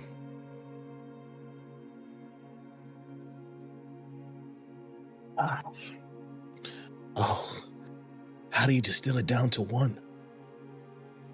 I have so many questions. 2 come to my mind. It's not my fist, so it's not really something I choose, but just based on the way you've been going about that, I feel like knowing who created it could be one, or knowing what's its purpose. That's the question. I'm sorry, I said two, so. Slop slowly is pushing the bar cart over towards us. Oh no. He has watched everything play out. You can see the 2 beers that he poured for him and Kalthorr are set over on the counter. He's drank half of his, but he just reels it right over towards Remy. And he's got a big doopy smile on his face. And he doesn't say a word. He sets it there and he goes back outside to his project, the barracks. Slop wanting no part of the intensity that has transpired. I think, I hate it. I think Isaiah just will turn like, Slop. They'll be back. Oh. Slop never questioned. You all do it. Anything. You save Slop. Who can't you save? Damn right, buddy. I love one Cyclops, and his name is Slop. He was the best of us. Yeah. So, Davik, who created it, or what's its purpose?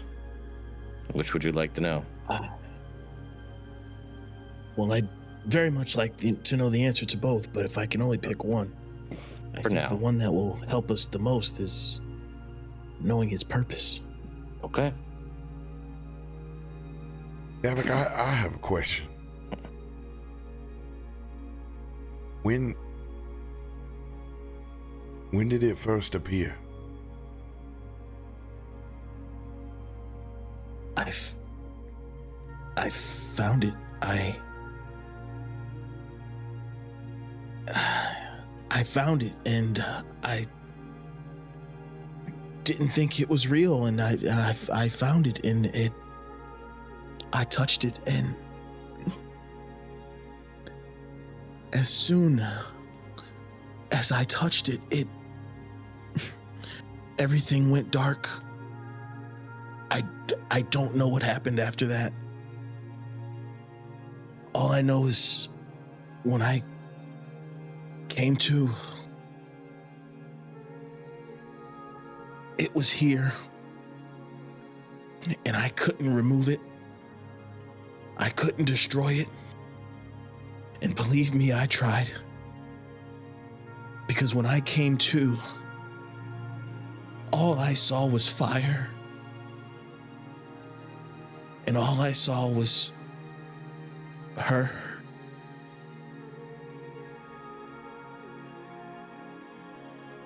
Her? Who?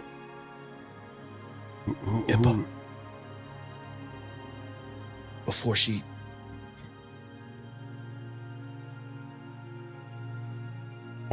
Before she died. Oh my God. And I ran. I just ran. And That thing on your arm's been your own ring of shooting stars all this time.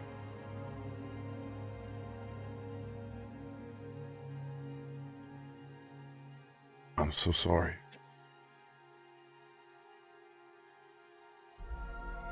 I thought you pulled strength from it. I didn't know it was your cross to bear.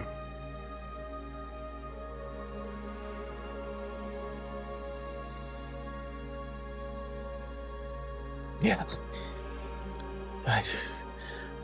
Something I thought would make people like me, love me even. And you know, they say be careful what you wish for, right? I think we know that now more than ever. So you know nothing. This artifact is attached to you and brought woe into your life. Yeah. But it wasn't supposed to. It was. She said it was. I don't know if I did something wrong or if I did anything at all. I don't know. I don't remember anything. I just.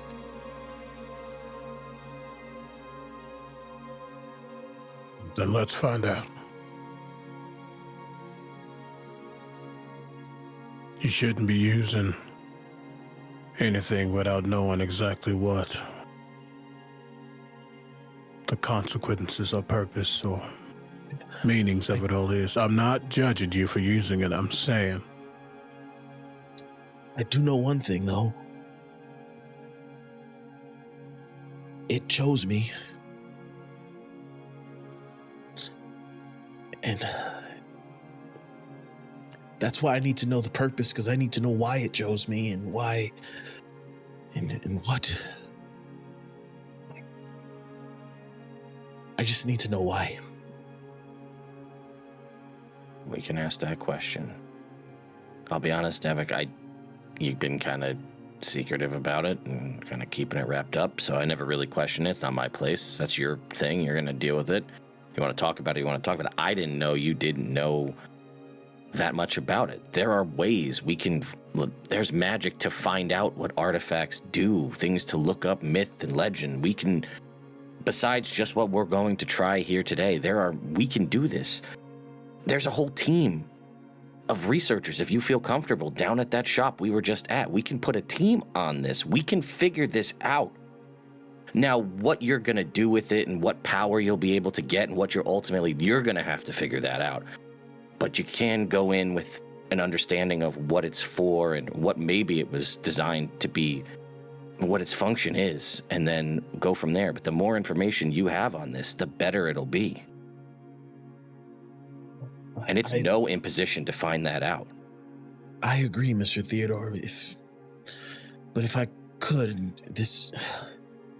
Ip always warned, whenever there's a source of great power, that the more people that know about it, the messier things can get. So, okay. I mean, if we could, I'd like to keep it between us and just. It's fine. If there's someone you trust, I trust them, but just. Nope. I don't want it to cause any more harm than it already has. That's fine. There are things that I can do by myself that'll give us more than we have right now. But we've been talking a lot about it. Why don't we give this a shot? Let's see what we can figure out. Really quickly.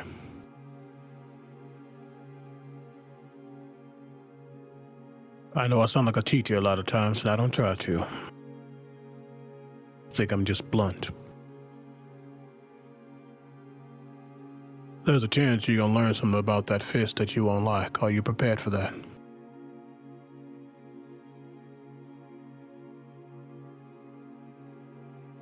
I think I wasn't before, but I have to be now. So, I'm prepared for whatever I may learn. All right. Well, then, guess I'll find a soft spot and start communing. I think it's rather ironic, actually, that it's taken all this loss to get some of these things off our chest.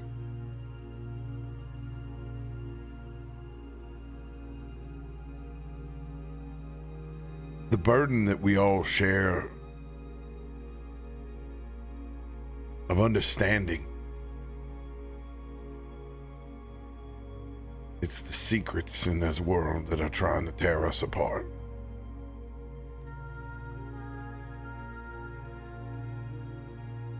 I think I see that clearer now than I ever have.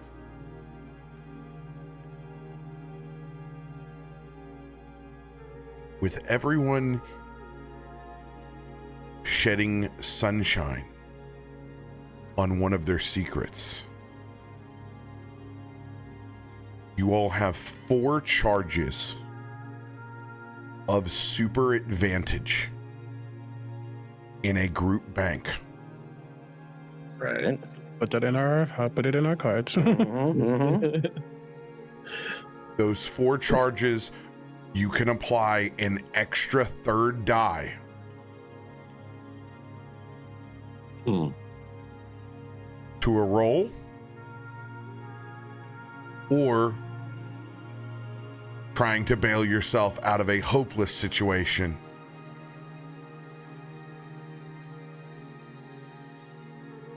All 4 charges can be expunged at once.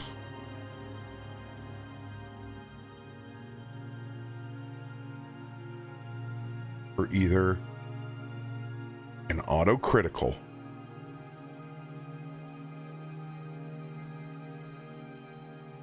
or a save. You can turn it into a golden die. If we use all 4 at once. All 4 at once. Because of the RP in this moment.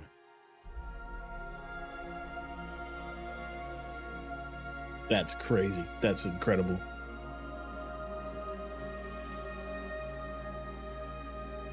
All right, I'm just notating that for our understanding. Okay. Well earned.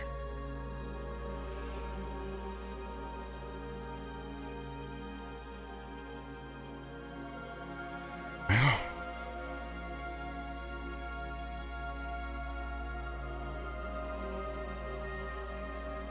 I guess we're gonna go back to that same spot in the forest, Theodore. That's where we should be, yeah.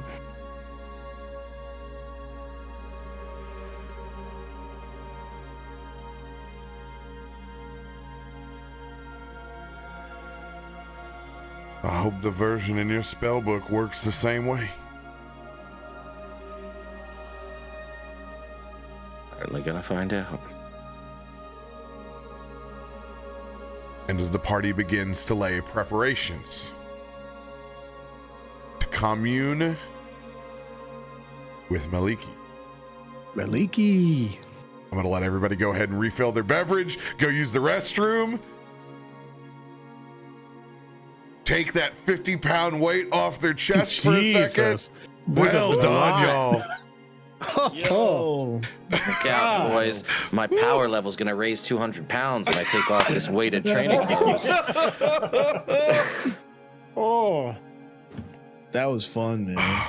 Oh, God. You guys All right, back. did so well. Thank you for the trust. Good. All right, I gotta use the bathroom. Hey, Ted, you know that Guardian pose that's very famous from original D1 where it's just the Exo leaning up from the Golden Age? It's my icon and always has been my Bungie icon, but they're just slumped over half their life, like... I feel that, man. Boy, oh boy, do I feel that. Jesus Christ.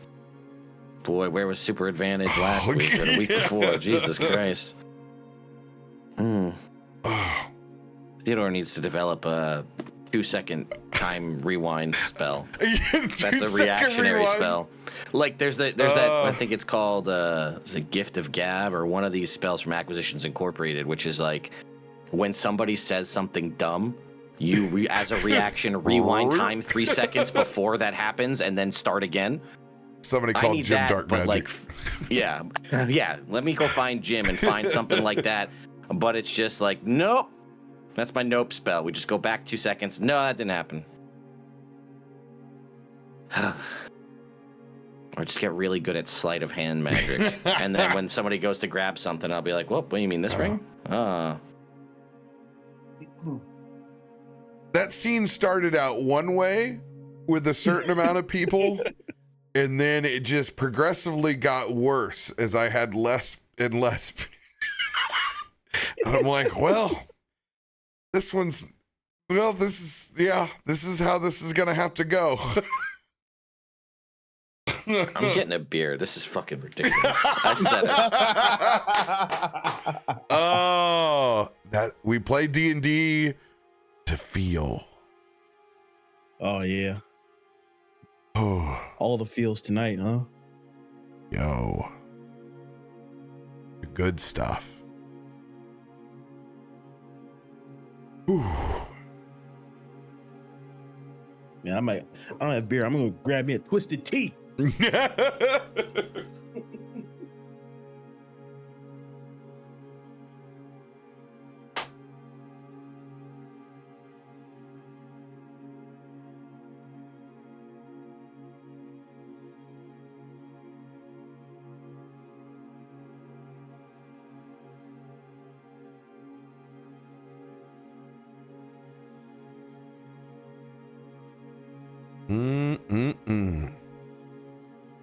No, I'm about to play it. I've been talking to y'all and just haven't stretched. So you guys are getting that ad right now. Don't you worry. You won't miss a thing. Jesus Christ. Jesus Christ is right. Oh. Yep. Yep. Ooh, Nelly. Yo, let's get that shout out to Cooge. Kudo. Well, yeah, whoever said it in chat that this game was the polar opposite of last night's game, you weren't kidding.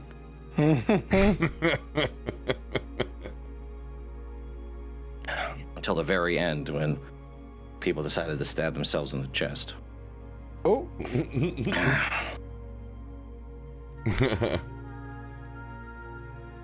Everybody go follow Cooge.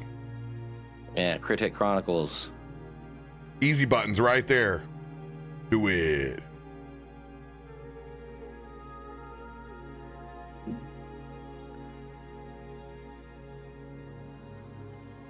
All right, I will do the same here.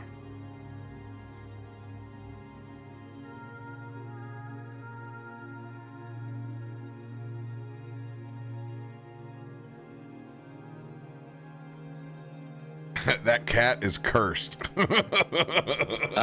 Yes, it is an orange labeled beer. It's Sam Adams Oktoberfest, but yes, it is an orange labeled beer. So yeah, always correct. Staying on brand. Mm-hmm. Mess. Cheers. Listen, it's one of my very favorite beers. This has been hidden. I'm not gonna lie. Like, yeah, buddy. Yeah. I've been trying to decide, is it better for us to just is it better to just get out all of the secrets, to get all of our secrets out so everybody knows? And then it's just there's no secrets that we're keeping in. Is that the play? Get them all out in the open, you know? Maybe. Seems like it. Everyone's sharing so much tonight. Yeah, well, you know, when when everybody dies, and they they undie, and then one of them's gone, and then two of them are gone.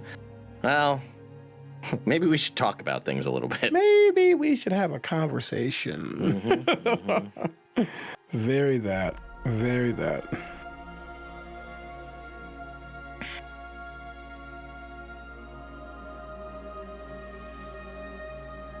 Yeah, Ranma. I'd say I think Sam Adams is pretty good. Oktoberfest is very much my favorite, but you know, the summer and just a straight up Boston Lager, pretty solid. If you're, you know, a lighter beer fan.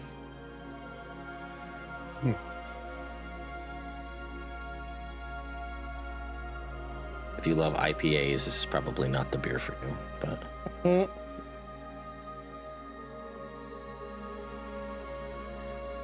But right now, this is the beer that I have. So that's what we drink tonight.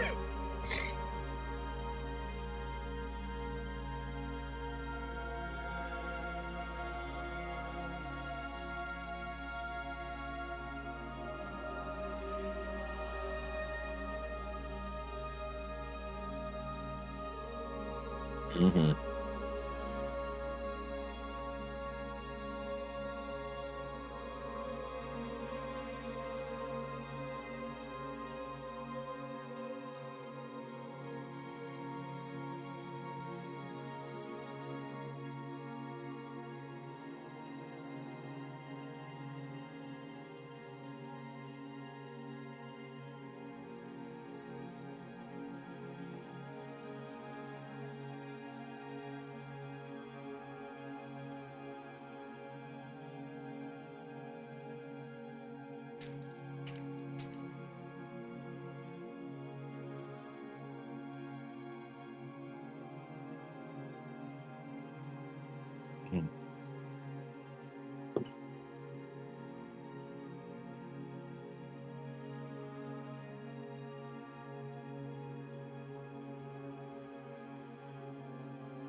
Ooh, child. Mm-hmm. All right.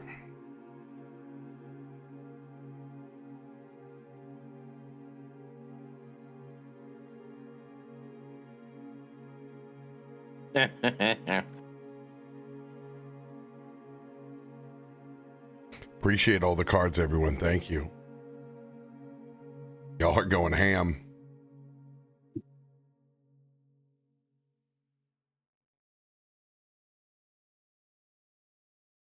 So, Theodore, Yes. how do you want to do this?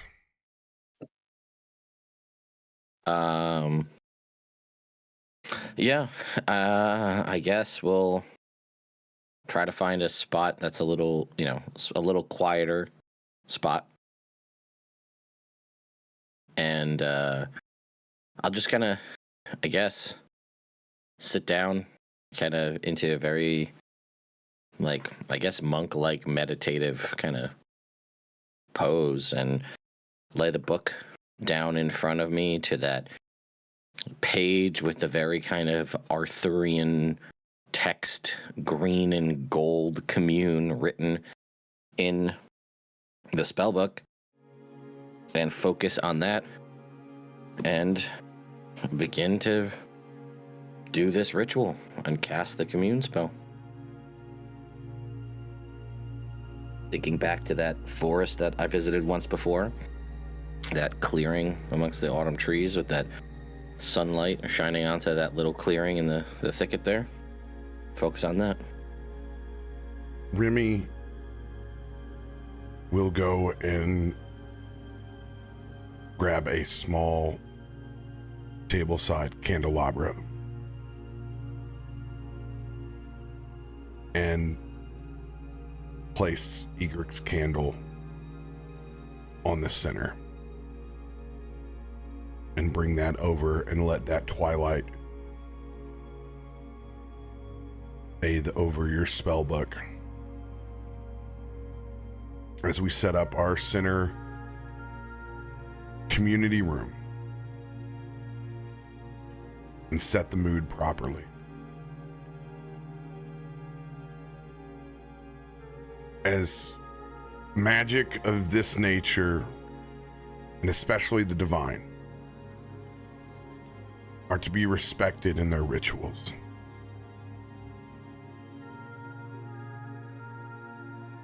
Remy does a small sage smudge as well, as he tries to help set the intention. With our room consecrated, our minds right,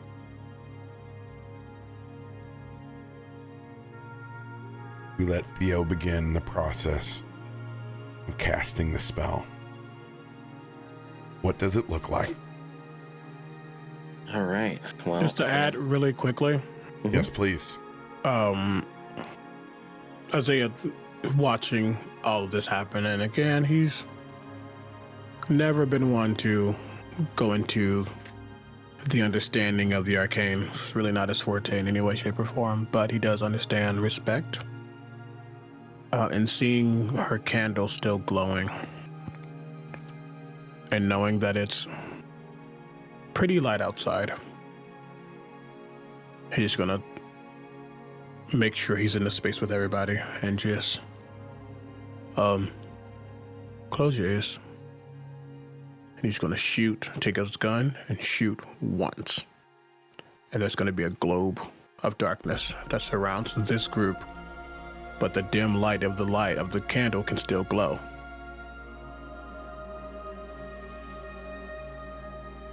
To just make it just this space. I will use a charge for that. Well done with the blackout curtains, Isaiah. Yeah. So, again, it's just Theodore in this very meditative pose, focusing on the words that, just like looking at the spell book every day, these words ingrained into his memory, that very clear image of that Arthurian text, and then just focusing, as this kind of orange sort of energy will probably swirl around the whole everyone here that's part of this communion, if you will, and just focused on that place where we arrived, that thicket amongst all those autumn trees, although now bathed in twilight as opposed to that mid-afternoon sunlight. We're in a evening setting as the moonlight shining down on that central area, and just focus on that. And then once the spell takes hold, we'd all just be in the same positions we were in just now in the forest.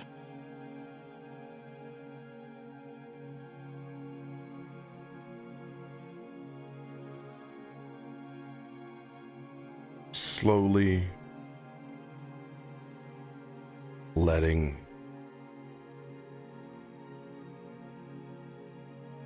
our bodies cross over. It is process. One, albeit a bit more assertive this time than the first, as everything tends to get a bit easier the second time. Now, with Theodore in control of the driver's seat completely, the first thing that you hear is the crunch of leaves underneath us.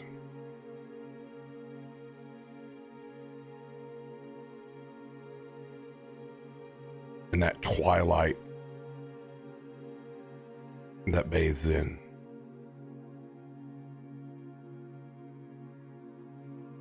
The difference. Familiar? Yet not. The glade is still there. Moonlight pouring down. we all begin to take our first steps towards that glade. Together, side by side.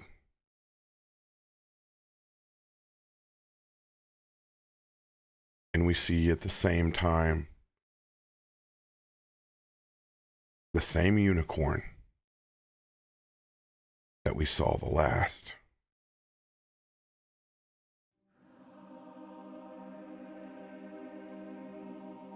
Looking down at the precipice.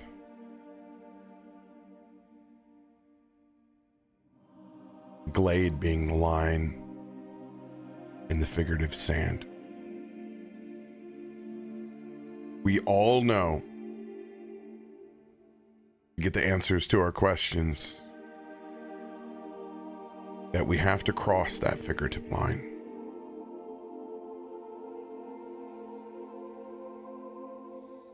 We all take a deep breath.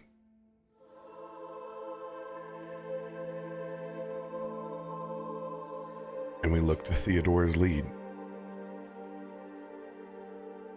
Yeah, I will take my hat off, kind of out of respect here, and take a deep breath. Step forward, cross that line.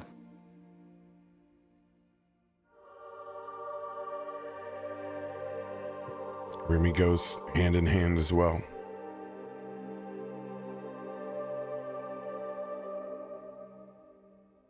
As we take those steps, our feet do not sink into the water. We simply walk across this small creek. The unicorn on the other side has not shown an eye to us until we've stepped across. And it raises its head, shakes its mane, and it makes eye contact directly with all four of us. Before settling its gaze onto Theo. I will again nod my head in recognition of this glance and will say, Lady of the Forest, we find ourselves in dire straits and in need of your guidance. I'm seeking insight on some quandaries that have beset our party. The first is, how do we reach Sir Timothy, our paladin friend? I bow my head.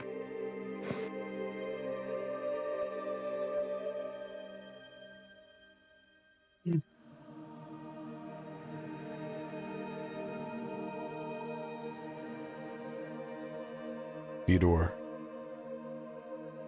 I want you to roll your spell attack Okay. with advantage. Okay.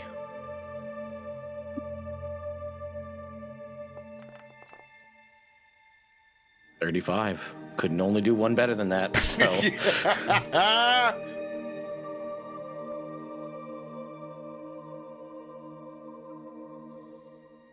You see the unicorn in front of you raise its leg up.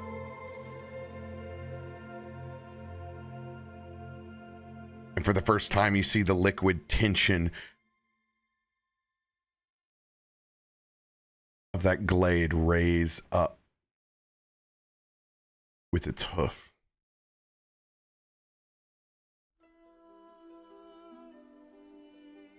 And as it heads back towards the water, it reverberates.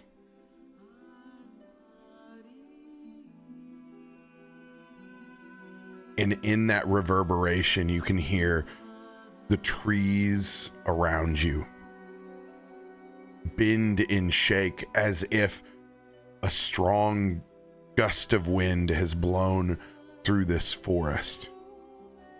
But you feel no wind. You only hear a singular voice.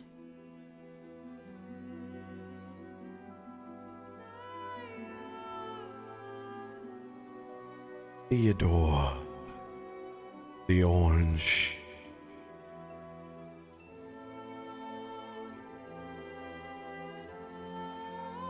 You come bearing questions.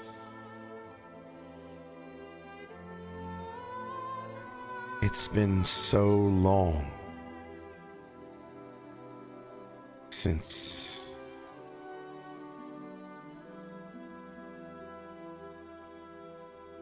we've talked.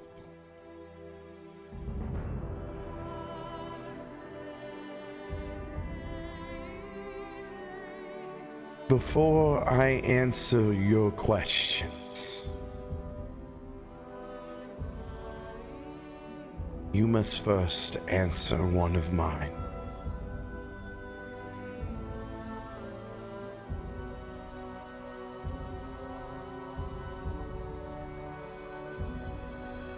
What caused you to lose your spark, Theodore?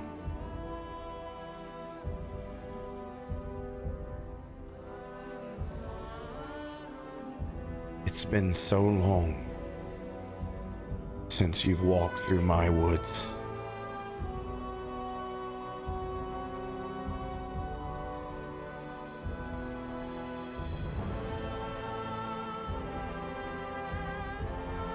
For time, it was the focus on my own path forward and the study of the arcane, and well, that obviously was quite appealing to me. Returning home after and seeing what was left or what was gone, the fracture. Everything seemed so right when I left, and to see it all fall apart when I came home, it just seemed easier to say that maybe it was easy to let that go and say, oh, well, these are just things that happen, and if there was truly what I thought was there amongst my family when I came home, that it was all in your graces, and maybe I was wrong and I just haven't been willing to face any of that, so I just thought it was easier to put it out of my mind and focus on other things, and I'm coming around to realizing that kind of running away and leaving these things behind is not the way to deal with these. Perhaps the hard choice is the one you need to make, even if it's something you don't want to deal with. When was the last time that you drew your bow?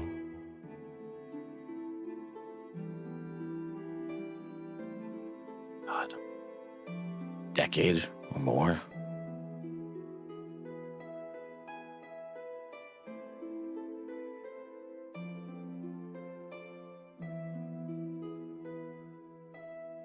A pale hand raises up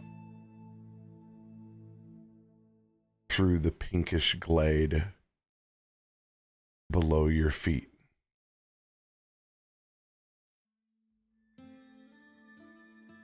That pale hand resembles more like shimmering moonlight. And then you can see the pink and green vines clearly a dryad's that raises up an equally matching bow.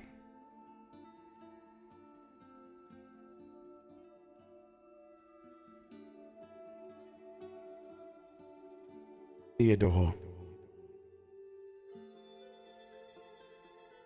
while you have reached me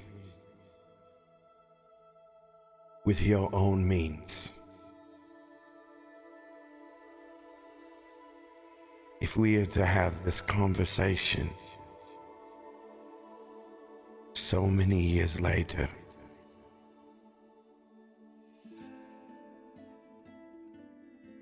you know that you must show me that you have not lost the desire.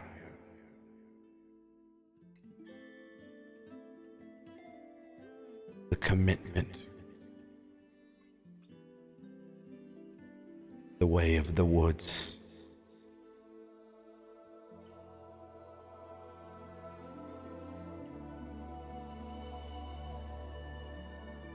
And you will notice that the unicorn walks past us and disappears back in to the thicket.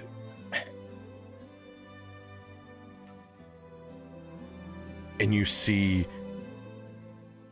this thorny heartwood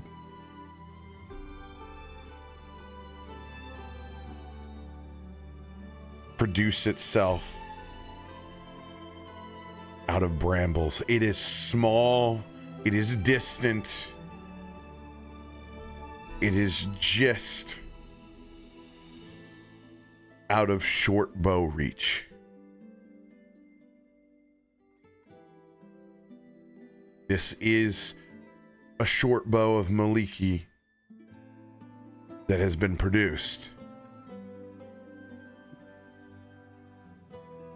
You must show me that you can strike true.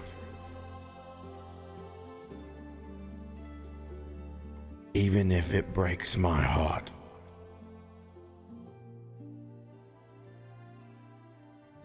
You notice that heartwood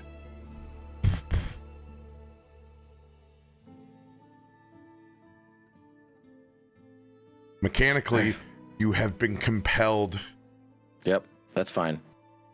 It'll to use this bow and strike Maliki's heart. That's yeah. All right. Well,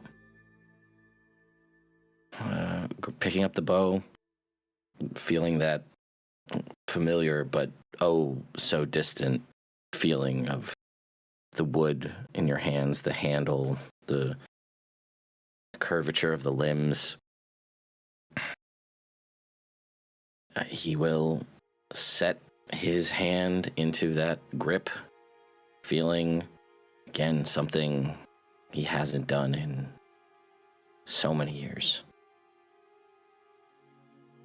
And reach down, take the arrow, set it across his thumb, knock it onto the string.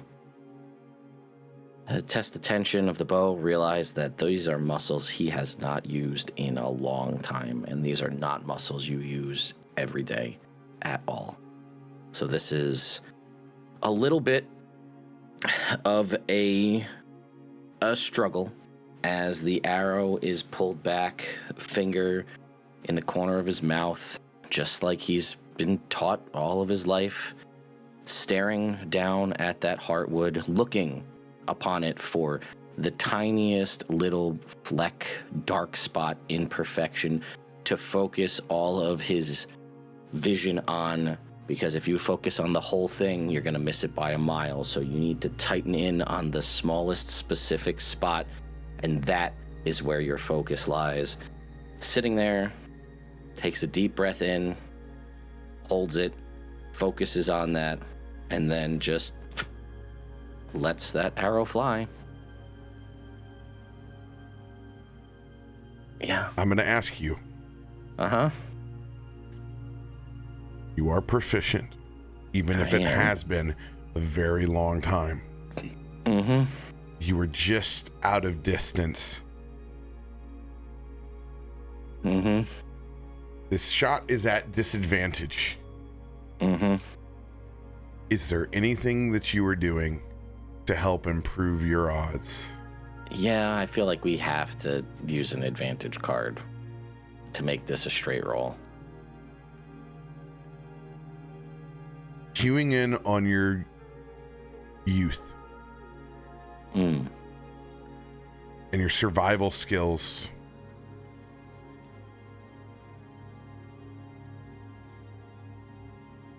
Back when you were very much more of an orange ranger instead of an orange wizard. Describe what you tap into before you release this shot. Yeah, it's so before he releases that shot, he starts with that left eye closed, being right eye dominant, and then with the finger in the corner of his mouth and that extended hand kind of doing a little bit of walking, as it tends to do when you're holding a bow at length. He remembers that doing that, and over his right shoulder remembers his dad telling him, nope, keep them both open. I know it seems counterintuitive, but that'll be better off. And he opens up that left eye, refocuses on that point, and looses that arrow. When you release the string, the first thing that you notice is the bit of twilight that wraps itself around all the way from arrowhead down to the fletchling. You will be able to roll this at advantage. Thank you. Oh, man. As Okay. a bit of Egrik's twilight shines through. Now, to make this totally legit, Mm-hmm. I have placed a +3 short bow on your character sheet. I see that. I'm double checking just to make sure that the proficiency is still there from way back when. Could be. We're gonna double check it and click That's it fair. and make sure that that short bow is there. And now it is. All right. You will take this shot at advantage.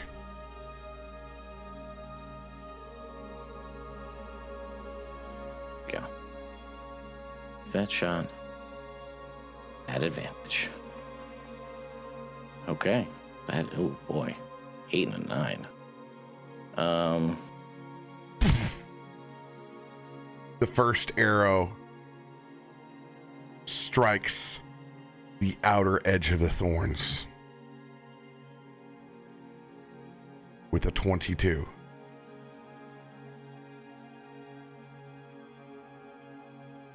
A dryad from the glade below extends Maliki's quiver further up as you see the other two arrows, much representative of the questions.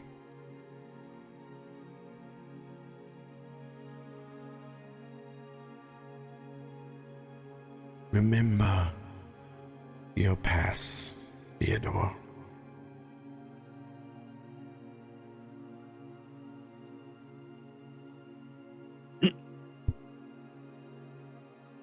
Got it. So am I not getting an answer on that one? Is that how that works, or am I just taking 2 more shots? You have 3 chances at this to hit the DC. Okay, got it. Okay, all right. Yes, it is not a lost question. You have 3 chances. I see. Okay, we are gonna next shot at advantage, or how does this work? Yes. Okay, cool. Shot number 2.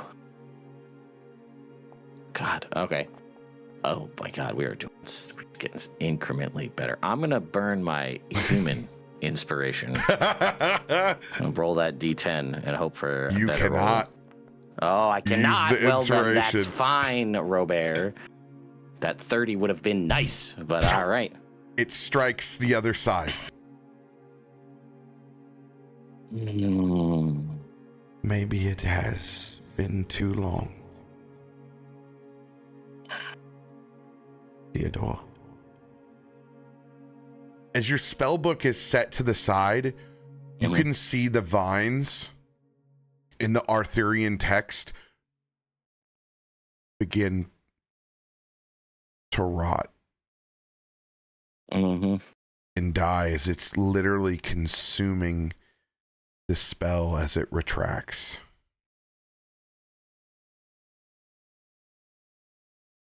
Feels too early to burn super advantage, but I'm going to ask you guys, what do you think?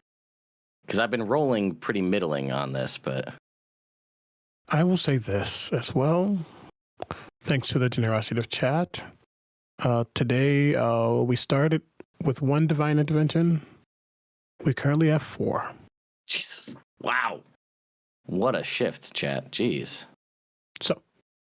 Okay.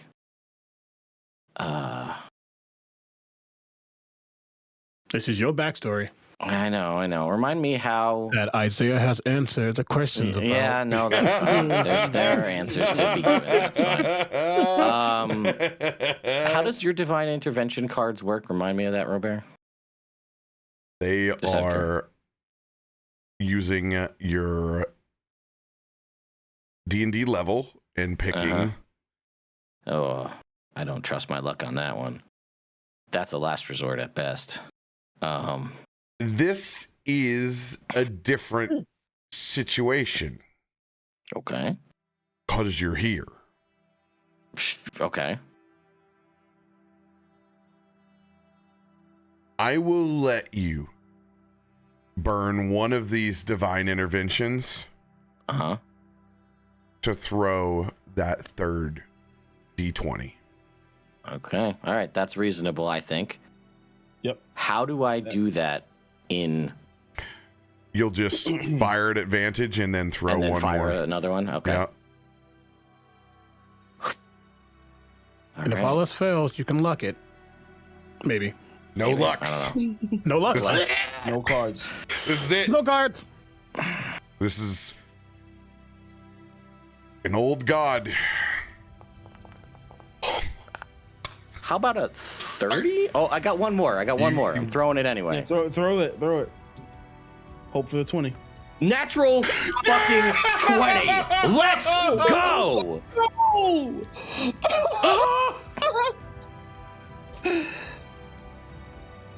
Let's go!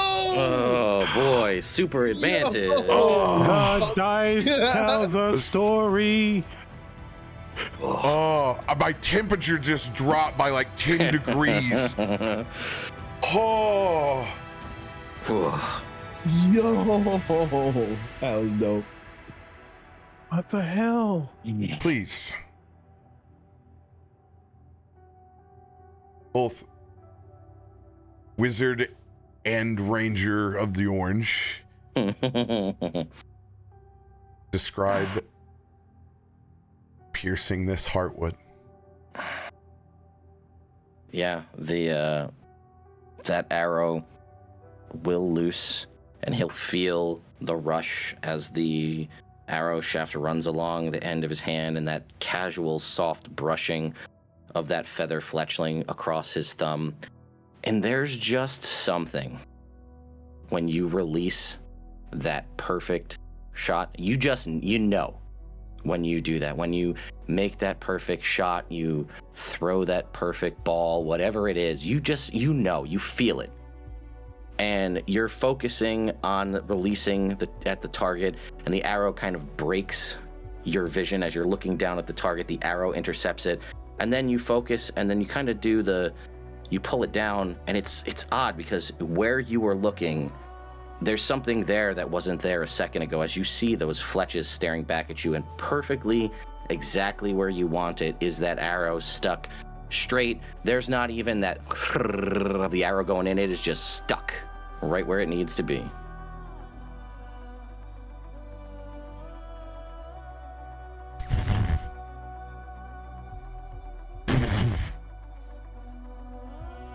You can see the slow trickle of blood that runs down that heartwood.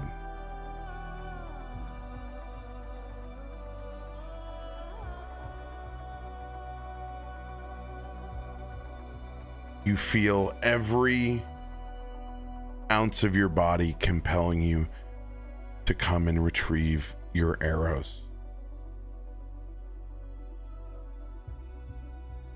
As you take that first step, hands float up to your footsteps from inside the glade, as dryads making a singular step ladder to that spot towards the heartwood.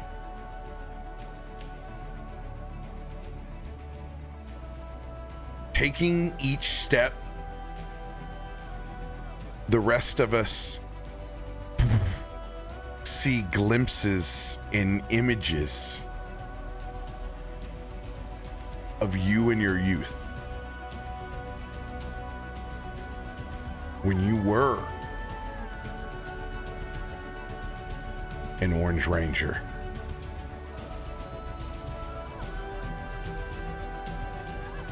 Walking side by side, you see what looks like his simulacrum, but it is not. It is an image and visage of his youth, as he retrieves all three of those arrows, pulling the last one out of the heartwood. Its bark and brambles cover back over as it fills in the scar. And then you see the feminine face of the huntress herself. It's almost as if it's pushing through 1,000 needles instead of the bark of this tree, as it forms in front of you.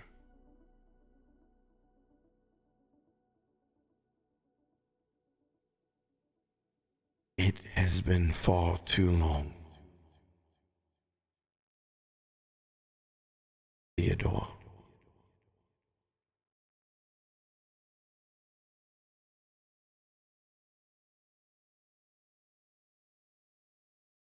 Your first question.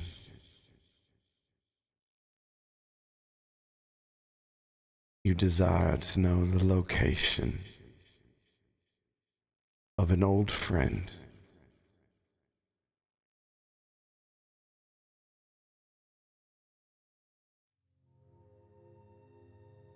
Sir Timothy.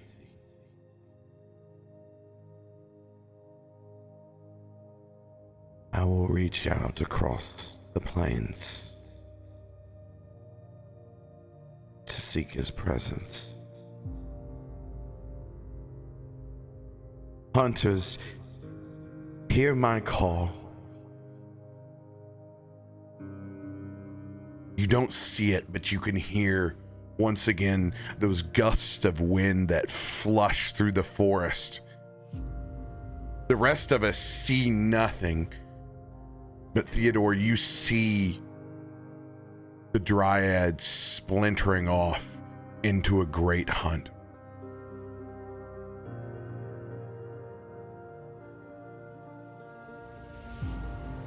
While my champions seek yours,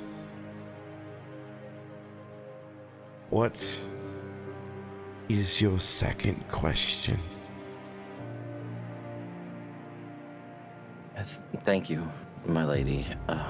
My second question is, we have been beset on this quest to find pieces of the Rod of Seven Parts.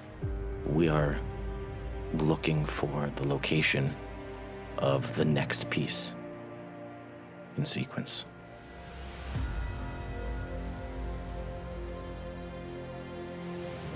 This I do know.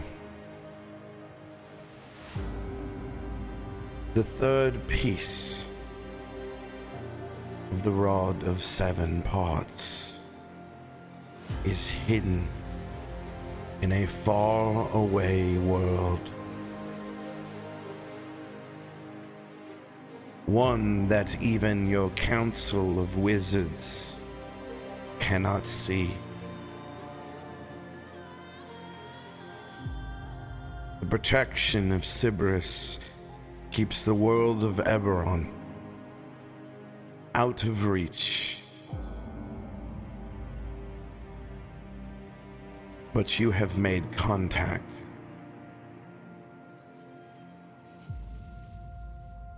You will find entry through this platform 9. Take the interdimensional lightning rail, but be weary of hitchhikers, both physical and to your soul, as Eberron is protected by ancient dragons for a reason. Do not speak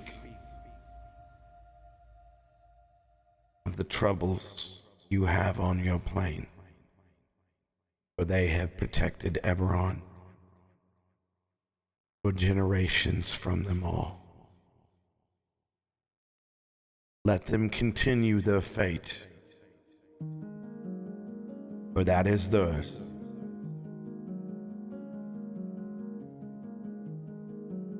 You will find the rod where you least expect it.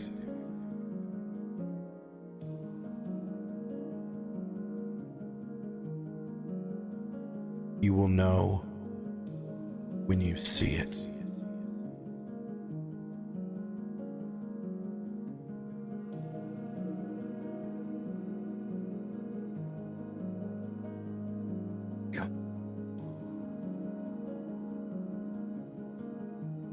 What is your third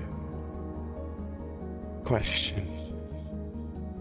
I will gesture over towards Davik and say, one of my companions wields a strange artifact on his arm, of which we know very little.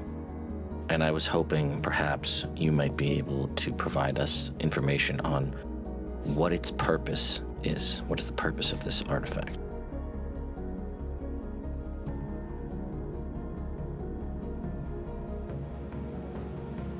Venture forward, young disciple.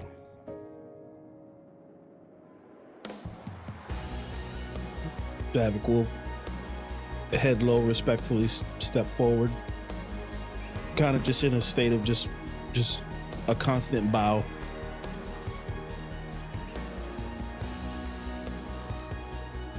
The artifacts that you brandish.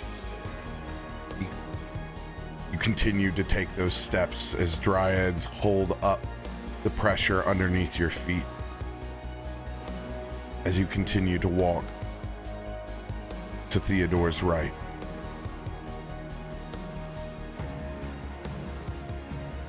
It was made long ago. The Great North.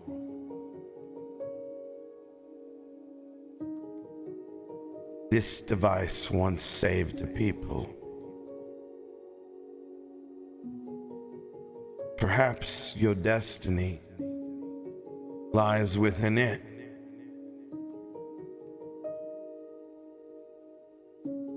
Maybe its discovery is to save you.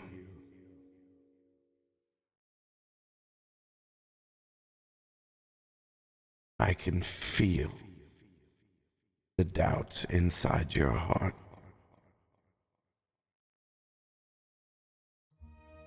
But this artifact once ended a decades-long freeze in the far north.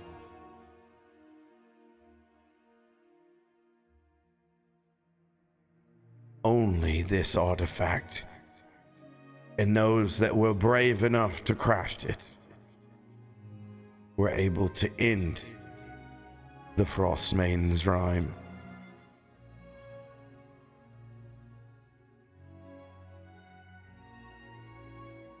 It has sat dormant for so long. You do not know what you wield. But those that crafted it still carry their voice and the whispers and the cold winds. You will find your answers in Icewind Dale.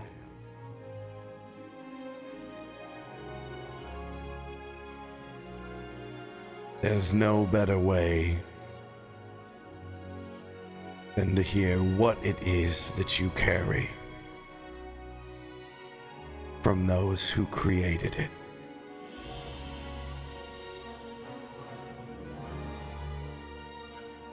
But Davik,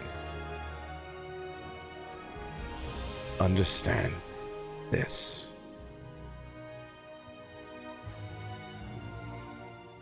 This artifact is far more important than the grief that you carry.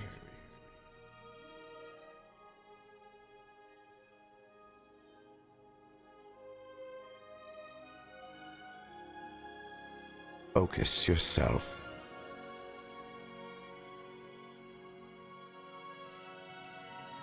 And open your mind to the possibilities of being bigger than yourself.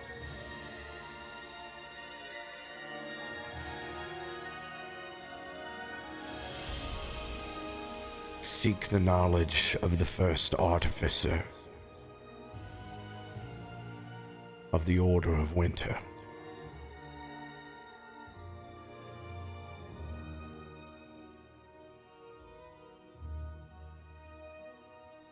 You see runes begin to light up.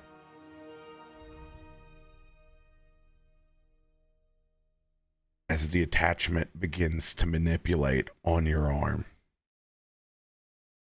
Twisting, turning, still staying attached, but clearly changing shape at will.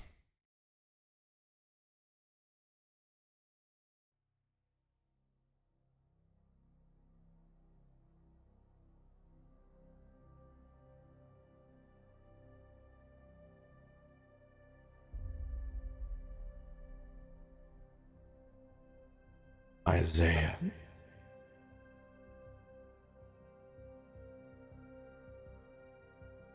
Come stand with us.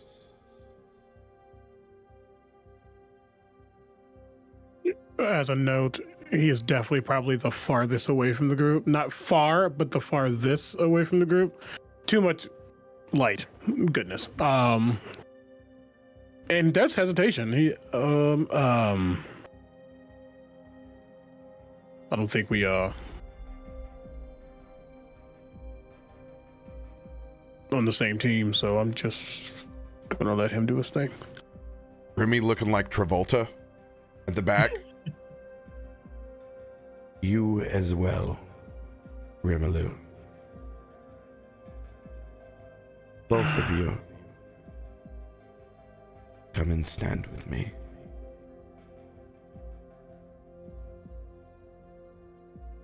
Remy kind of takes that hesitant first step. Is the Dryad's not quite coming up out of the glade quick enough for him? He gives it a little bit of the Jack Sparrow on the first two. Then he turns back and he looks over at you, Isaiah. Shrugs his shoulders. He like will reach down and like take off one boot, take off the other boot, and just like kind of. What am I doing? And we'll get close, but very much still trying to stay in some form of shadow. Yeah. Davik is just speechless, just intently watching the display on his arm.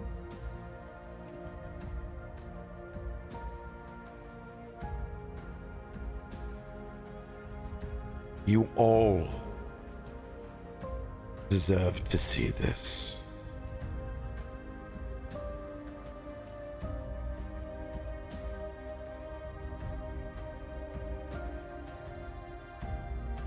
As the god rays shine down into the glade that you just walked across, the Dryad hands sinking back down into the water below, and the moon reflection casting a hologram across the top of it.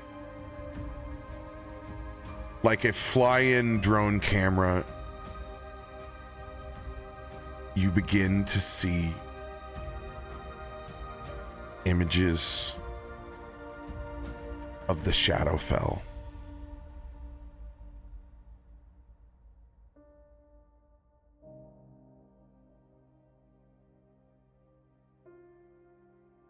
And it takes you through a course that you haven't seen before. It even flies past a wild part of the Witchlight Carnival as it wraps through, and it is crossing multiple domains, mostly dread. But there is a shimmer of delight as you pass that one in particular. Wrapping back around to even more familiar scenes as you pass through the mausoleum and where you all entered and arrived the first time. You see Beth's velvet grundle.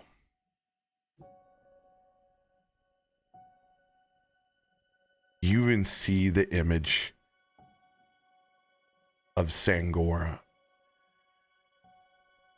looking up into the sky as if she can almost sense and track the presence of this arcane eye as we fly through. We pass through the doom and the gloom. Lightning crashes and strikes. The red moon produces itself high in the sky, the one that we haven't seen since we ran and fed the plane.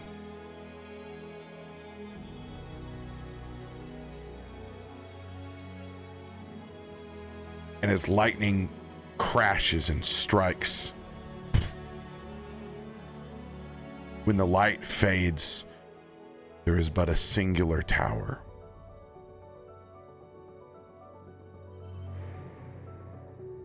As it flies to that point in the gate, there stands but a single Death Knight.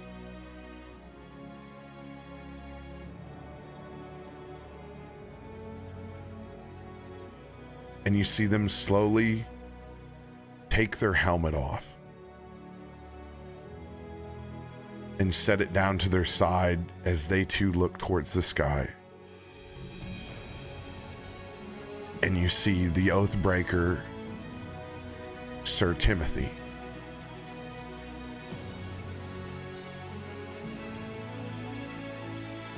Guarding a single tower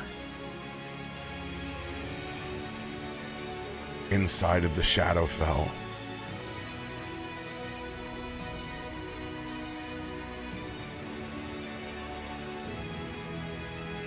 Your friend guards the gates in Tavag.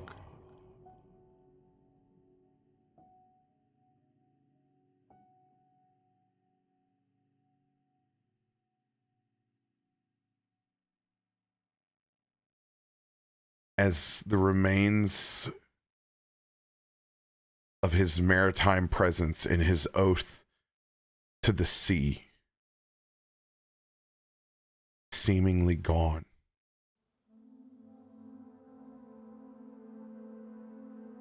Isaiah and Remy, both understanding that the vial of blood that you keep is of the Oathbreakers.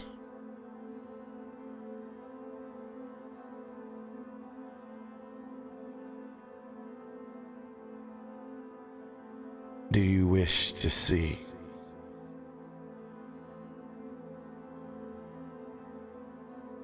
To pierce the veil?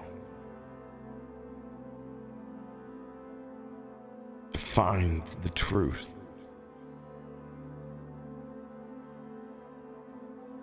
That broke Sir Timothy's heart?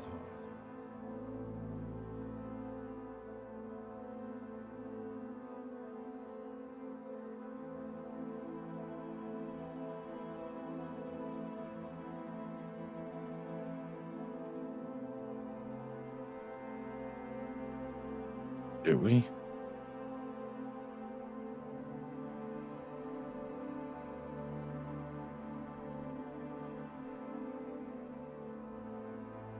Remy will look back at you, Isaiah.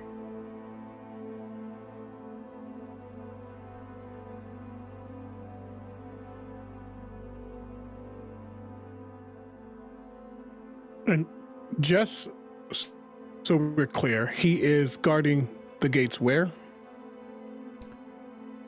Tavag. Hate this. Isaiah.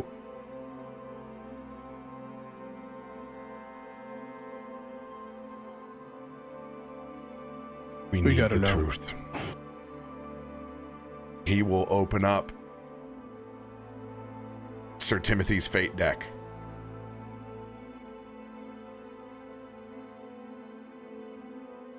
Looking towards you at the same time to pour an ounce or two of his blood on top of that card before it is read.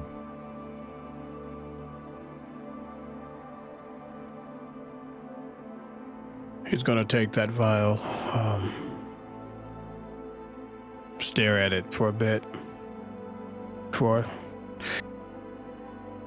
opening it just enough. You can see the veins, the striations forming just for a moment. Blood this potent, even if corrupted in some way, shape, or form, it still draws, and he takes a breath, an unnecessary one, and he'll hold his hand out and pour a couple of drops, just enough. As it hits the card, it spider veins out.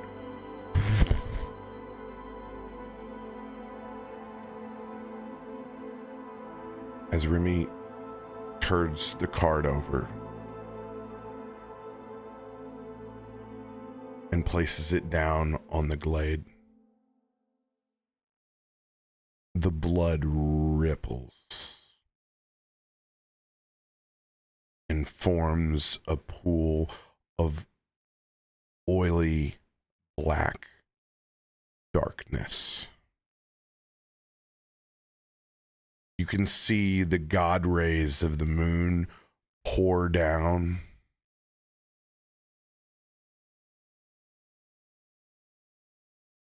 And they do not shine.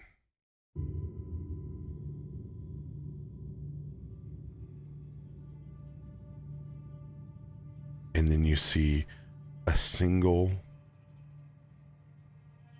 schooner going across the top. And there's Sir Timothy, the orc paladin of this party, by himself. Oh, the times that we told him not to sail by himself.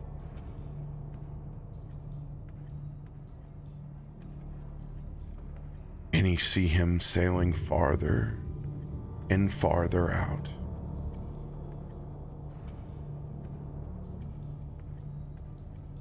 And you can tell he doesn't know what's coming as the storm swells around him.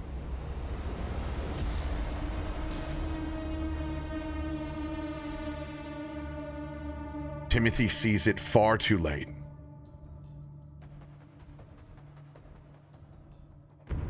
As the sea has come for him.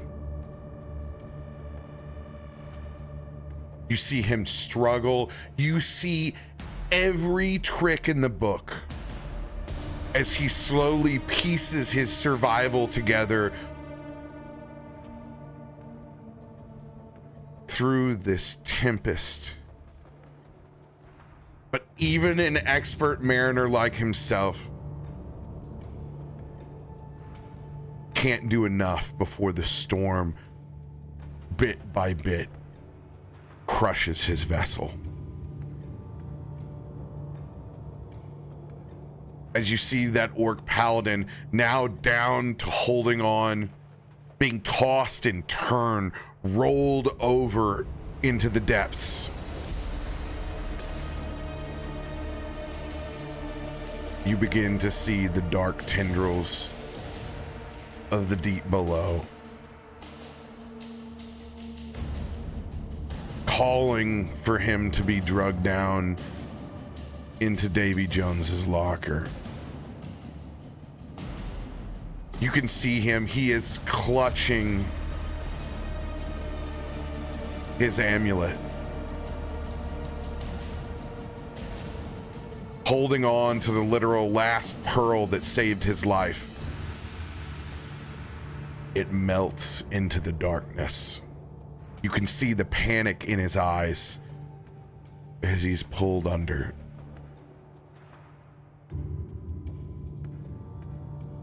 You can see for a second as he begins to succumb to his fate.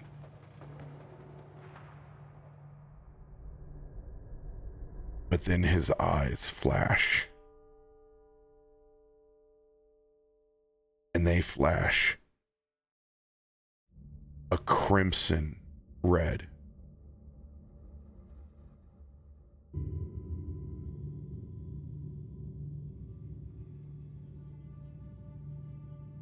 You can tell inside of his mind that this isn't the way that he wanted to go. But all those that pledge themselves to the ocean know that it is not their choice of whom they serve. Whether it is the deep below that claims them,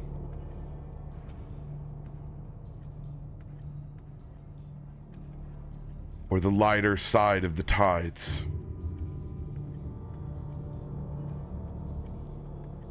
He has been claimed by the deep below. And there's nothing that he can do about it.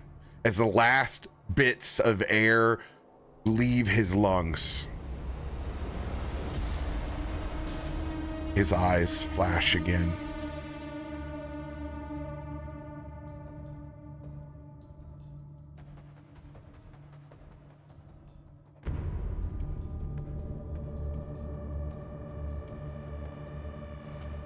You all begin to hear the voice inside of his head.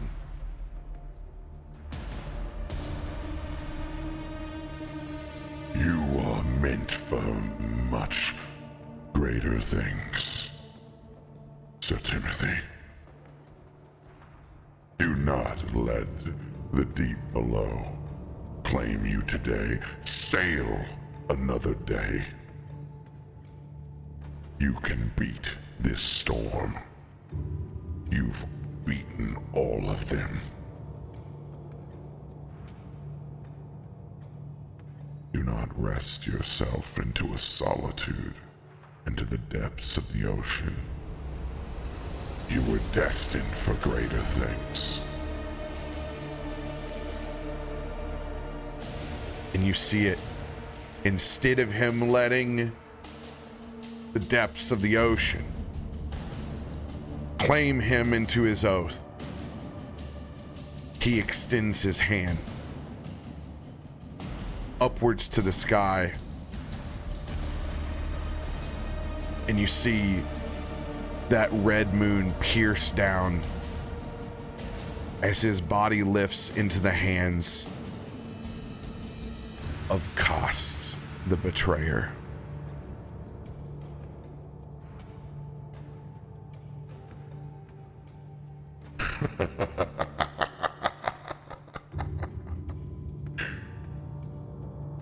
You are my champion now, Sir Timothy.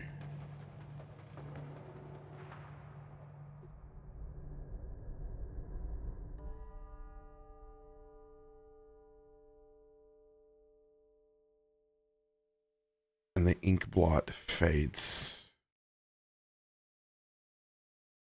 as quickly as we produced it.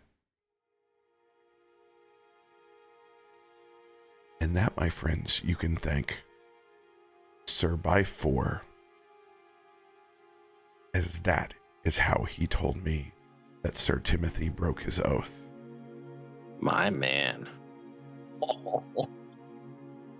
Five?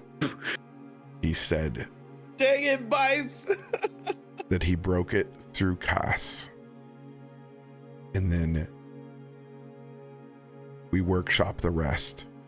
Very, very inebriated at the side of the pool at GCX. And I had no idea when it would come out. But now the truth has been revealed. So,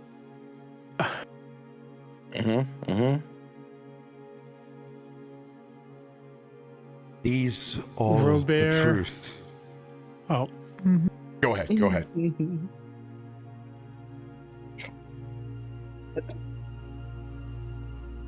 two things. One, you all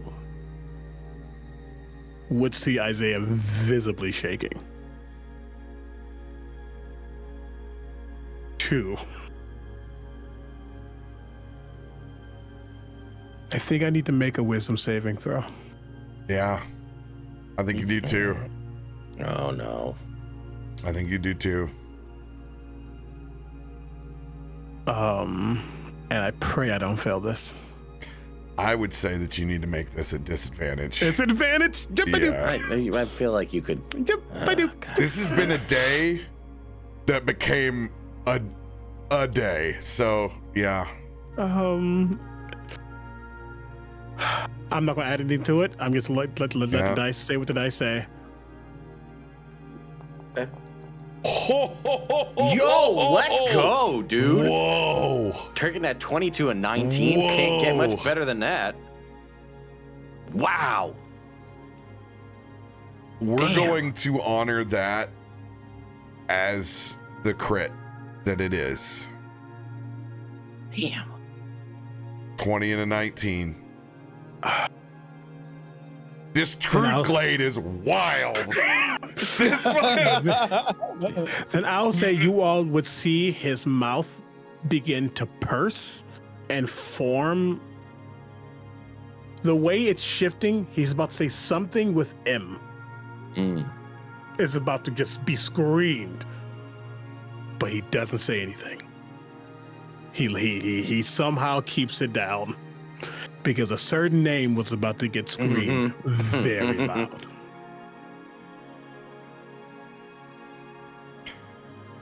Funny enough, seeing how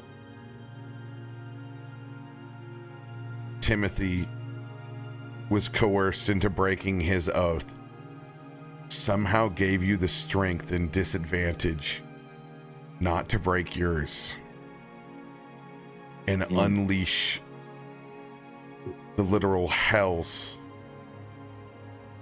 of Cass if you had broken your pact. Yep. I'm gonna go quickly grab my burger. Keep going. Please.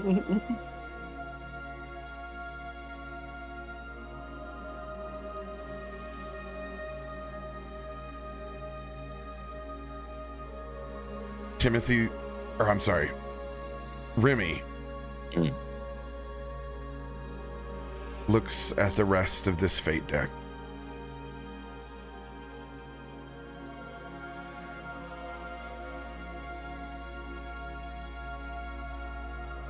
I think for the first time, I can truly feel comfortable reading these cards.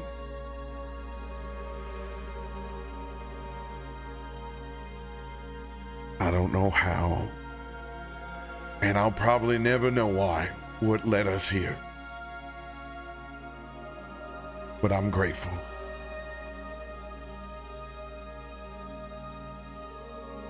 As he will pack the cards back into their box.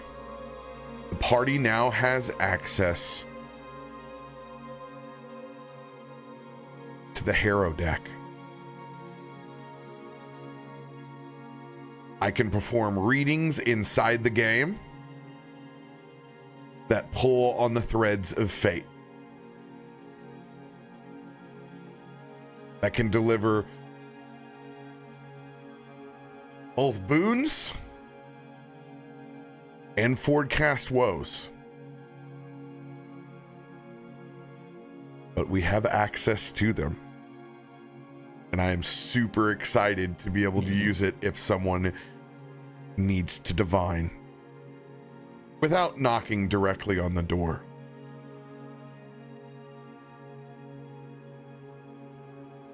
Davik.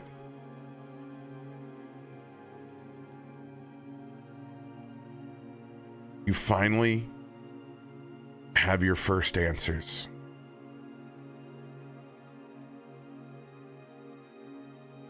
This device, while godly, still constructed by man.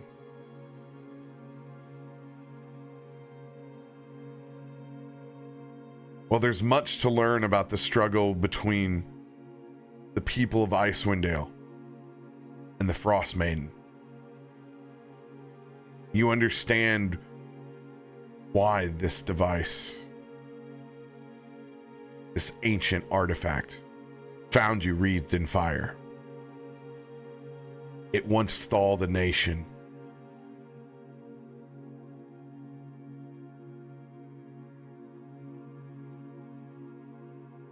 Theodore.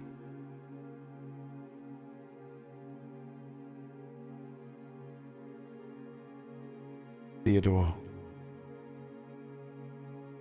while our lives have walked different paths,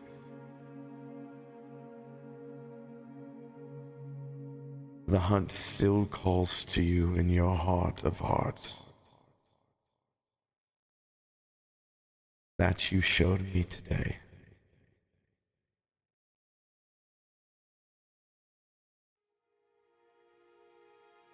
Let it be a part of you.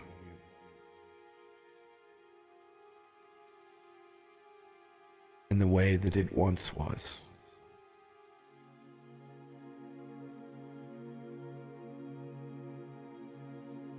You do not have to choose anymore.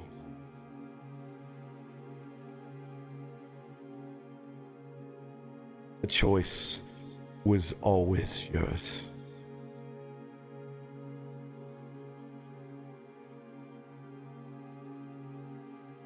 Do not live in fear of numbers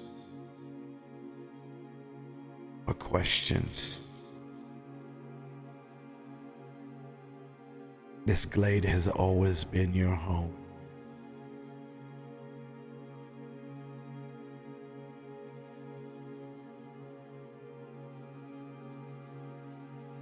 Visit it when you need clarity. Visit it when you hone your craft. Let the seasons be your guide.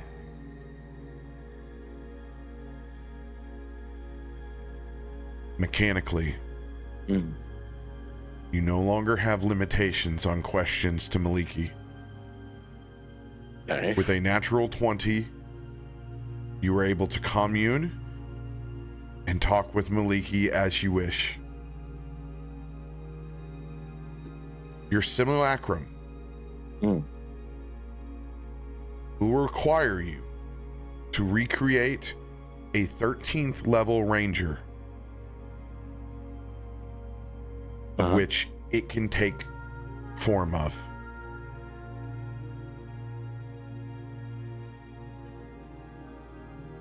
Okay.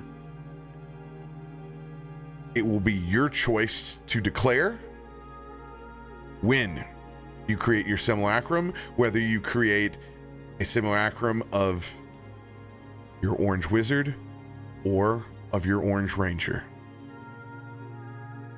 Wow. All right. Damn.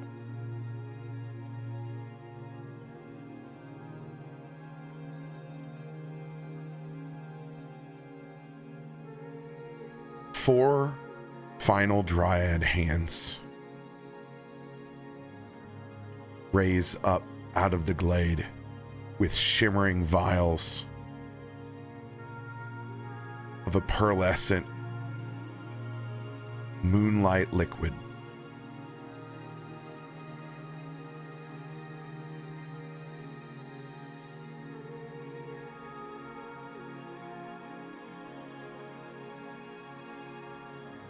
Please, drink of my waters. Let them reassure you and guide you to your clouded future ahead.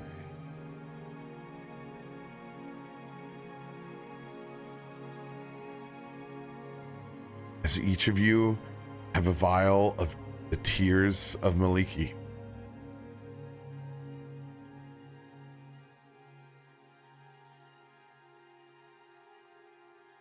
Did she just want to make sure I understood the interpretation? Was this a take this and go, or was this a take this and drink this now? I wasn't sure of the interpretation. This is a take this and go. You guys will also be able to drink of the waters before you leave.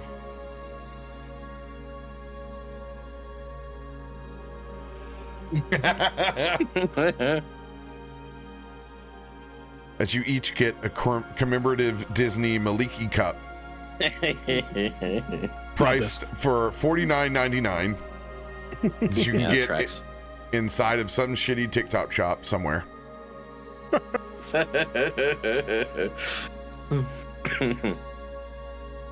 It is a little awkward because you literally drink from the hands of dryads as they raise up. You can see that Remy has no problem with this.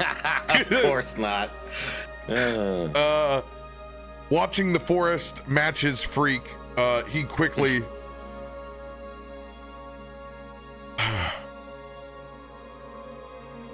and as you all drink those waters,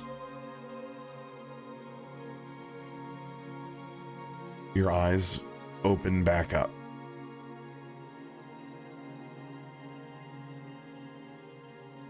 Back inside the common room.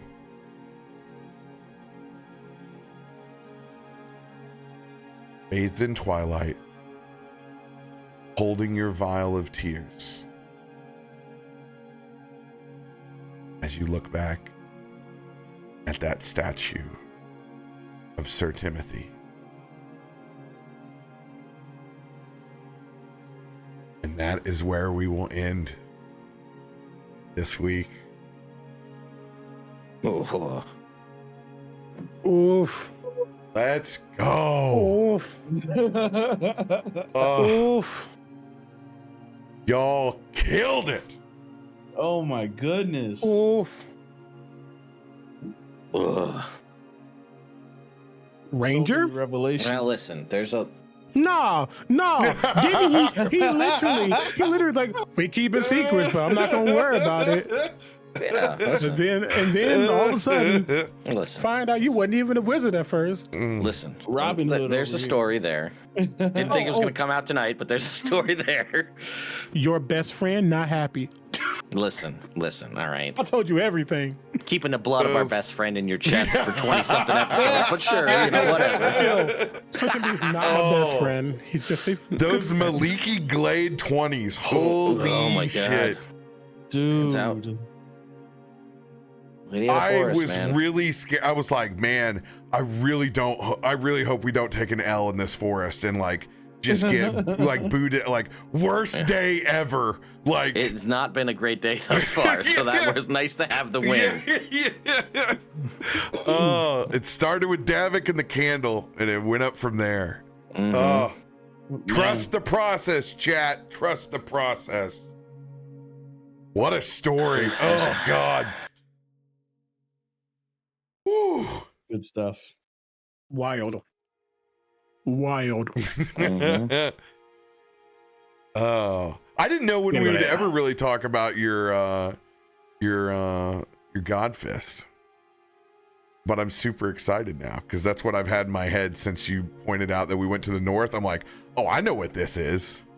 When you said the rhyme of the frost maiden, me and Yeah. his head went. Dude, the You reaction. gotta drop those names again for me so I can remember. Oh, I will send you a link to the rhyme of the Frost Maiden. But Okay. the short of the long end of it is basically druids went around and made this place untenable for a hot minute. And the rhyme of the Frost Maiden was just like, you know what? We're locking this place down, and sent it basically into an ice age. And it isolated all the people of Icewind Dale inside of it. Nobody could get in, nobody could get out. So you can imagine the absolute struggle it became over time of like people just having to fend for themselves inside there. So the grip the Frost Maiden had put a literal clock on all adventurers that run that module that everybody's gonna freeze to death if you don't see the course. Wow. And this is the thing that ended the freeze. I mean, In that's my what happens mind, when this you is mess with lesser deities that are out there, just like, hey, you know, I am the goddess of winter. Sure would be nice if there was forever winter. yeah. And Not there's to a be bu- confused with Neverwinter, which is a different thing. and you have druids crazy enough to believe it and to knock it out. And you have to think that who's gonna hey it's just Icewind Dale. Who's gonna know? I mean, It's one you of know, those where it's like that's what's great about that module is that it is a lesser power and it goes overlooked, but it's literally going to wipe off a piece of the map. It's not the whole map. It's not world-ending calamity. It's just, oh, you lose the sleepy, fish country north. But there's a lot of people in Icewind Dale. ain't nobody getting knucklehead trout anymore down here. I'll tell you that much. But yeah, you're right. If they took over Waterdeep, everybody would have been up in arms and losing their shit. Oh yeah, Waterdeep gets touched. It's over. There's armies. There's sky ships. Like There's full on. Even think about Descent to Avernus when with Baldur's Gate. Baldur's Gate just being disappears. done. Yeah. Like Elturel, hey, no big deal. Just Elturel's is gone. It's like, right. But everybody's got like, there's just so much shit usually in the realm. They're like, bro, that's your problem. Like, look what I'm dealing with over here. Good luck with all that. You guys ain't Driz from up there. Why don't he fix your problems? Get out of here. He's been Like, that's fixing his problems hometown. in the north. He'll go fix it for you. Where's Wolfie? That's why I like this campaign. We're touching so many places with our backstories and everything. Yeah. Also, stuck it more than Kanan/Cass. We know where the third piece is. Yeah. Boom. We don't need your guidance. This is just like when we got around the briefing meeting by learning all this shit ahead of time. It's a running theme. We just skip the meetings. Well, This one was, I was like, okay, this is great. Because it worked out because you were on break with the show. So I'm like, oh, good. It's Eberron is the next. Eberron's easy to hide because nobody can crack the cookie. The only people that leave canonically, usually in D&D, are sneaking back and forth because they don't want to let the gods know. Orcus can't show up in Eberron. He doesn't know it's there. It's protected. So that's where the passage of not letting any hitchhikers come along with you and respecting the fact, like, they don't see the gods in Eberron. They just hope and have to have faith. So there's heresies and heretics and people doing awful and good things in the name of folks that they can't talk to. Sound familiar? Yeah. It has its own interesting set of problems and issues, but largely is guarded from ours. And now we gotta go there. We get to catch a lightning rail. Get to catch a lightning rail. Hopefully we don't freaking die to the Lord of Blades. with the whole party, Davik, the whole party is going there. We're not going just the four of us on a fun little jaunt to Eberron. We're gonna bring everybody. Yeah, so as far as the questions of whether or not Bife will ever get to play Sir Timothy, who knows? If he does, then you get a pleasant surprise and get to enjoy it. But we don't have any idea of how people's schedules will roll, let alone asking a friend to come and hang out in severe degen hours. If it works out, it works out. The dice will tell the tale. Yeah. Oh, Jesus. Well done. You guys had to carry literally the heavy load of how to tie this all together. Well, if real life has taught me anything, our four characters have just trauma bonded over a whole bunch of shit. So we're that much closer as the four of us now. Yeah. For real. For real. Thank you all for joining us.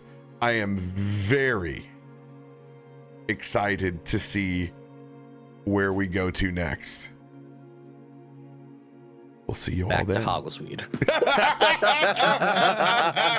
gotta pick up that key, boys. We gotta pick up that key. They gave us the key to the city and we left. What are we doing? Love y'all.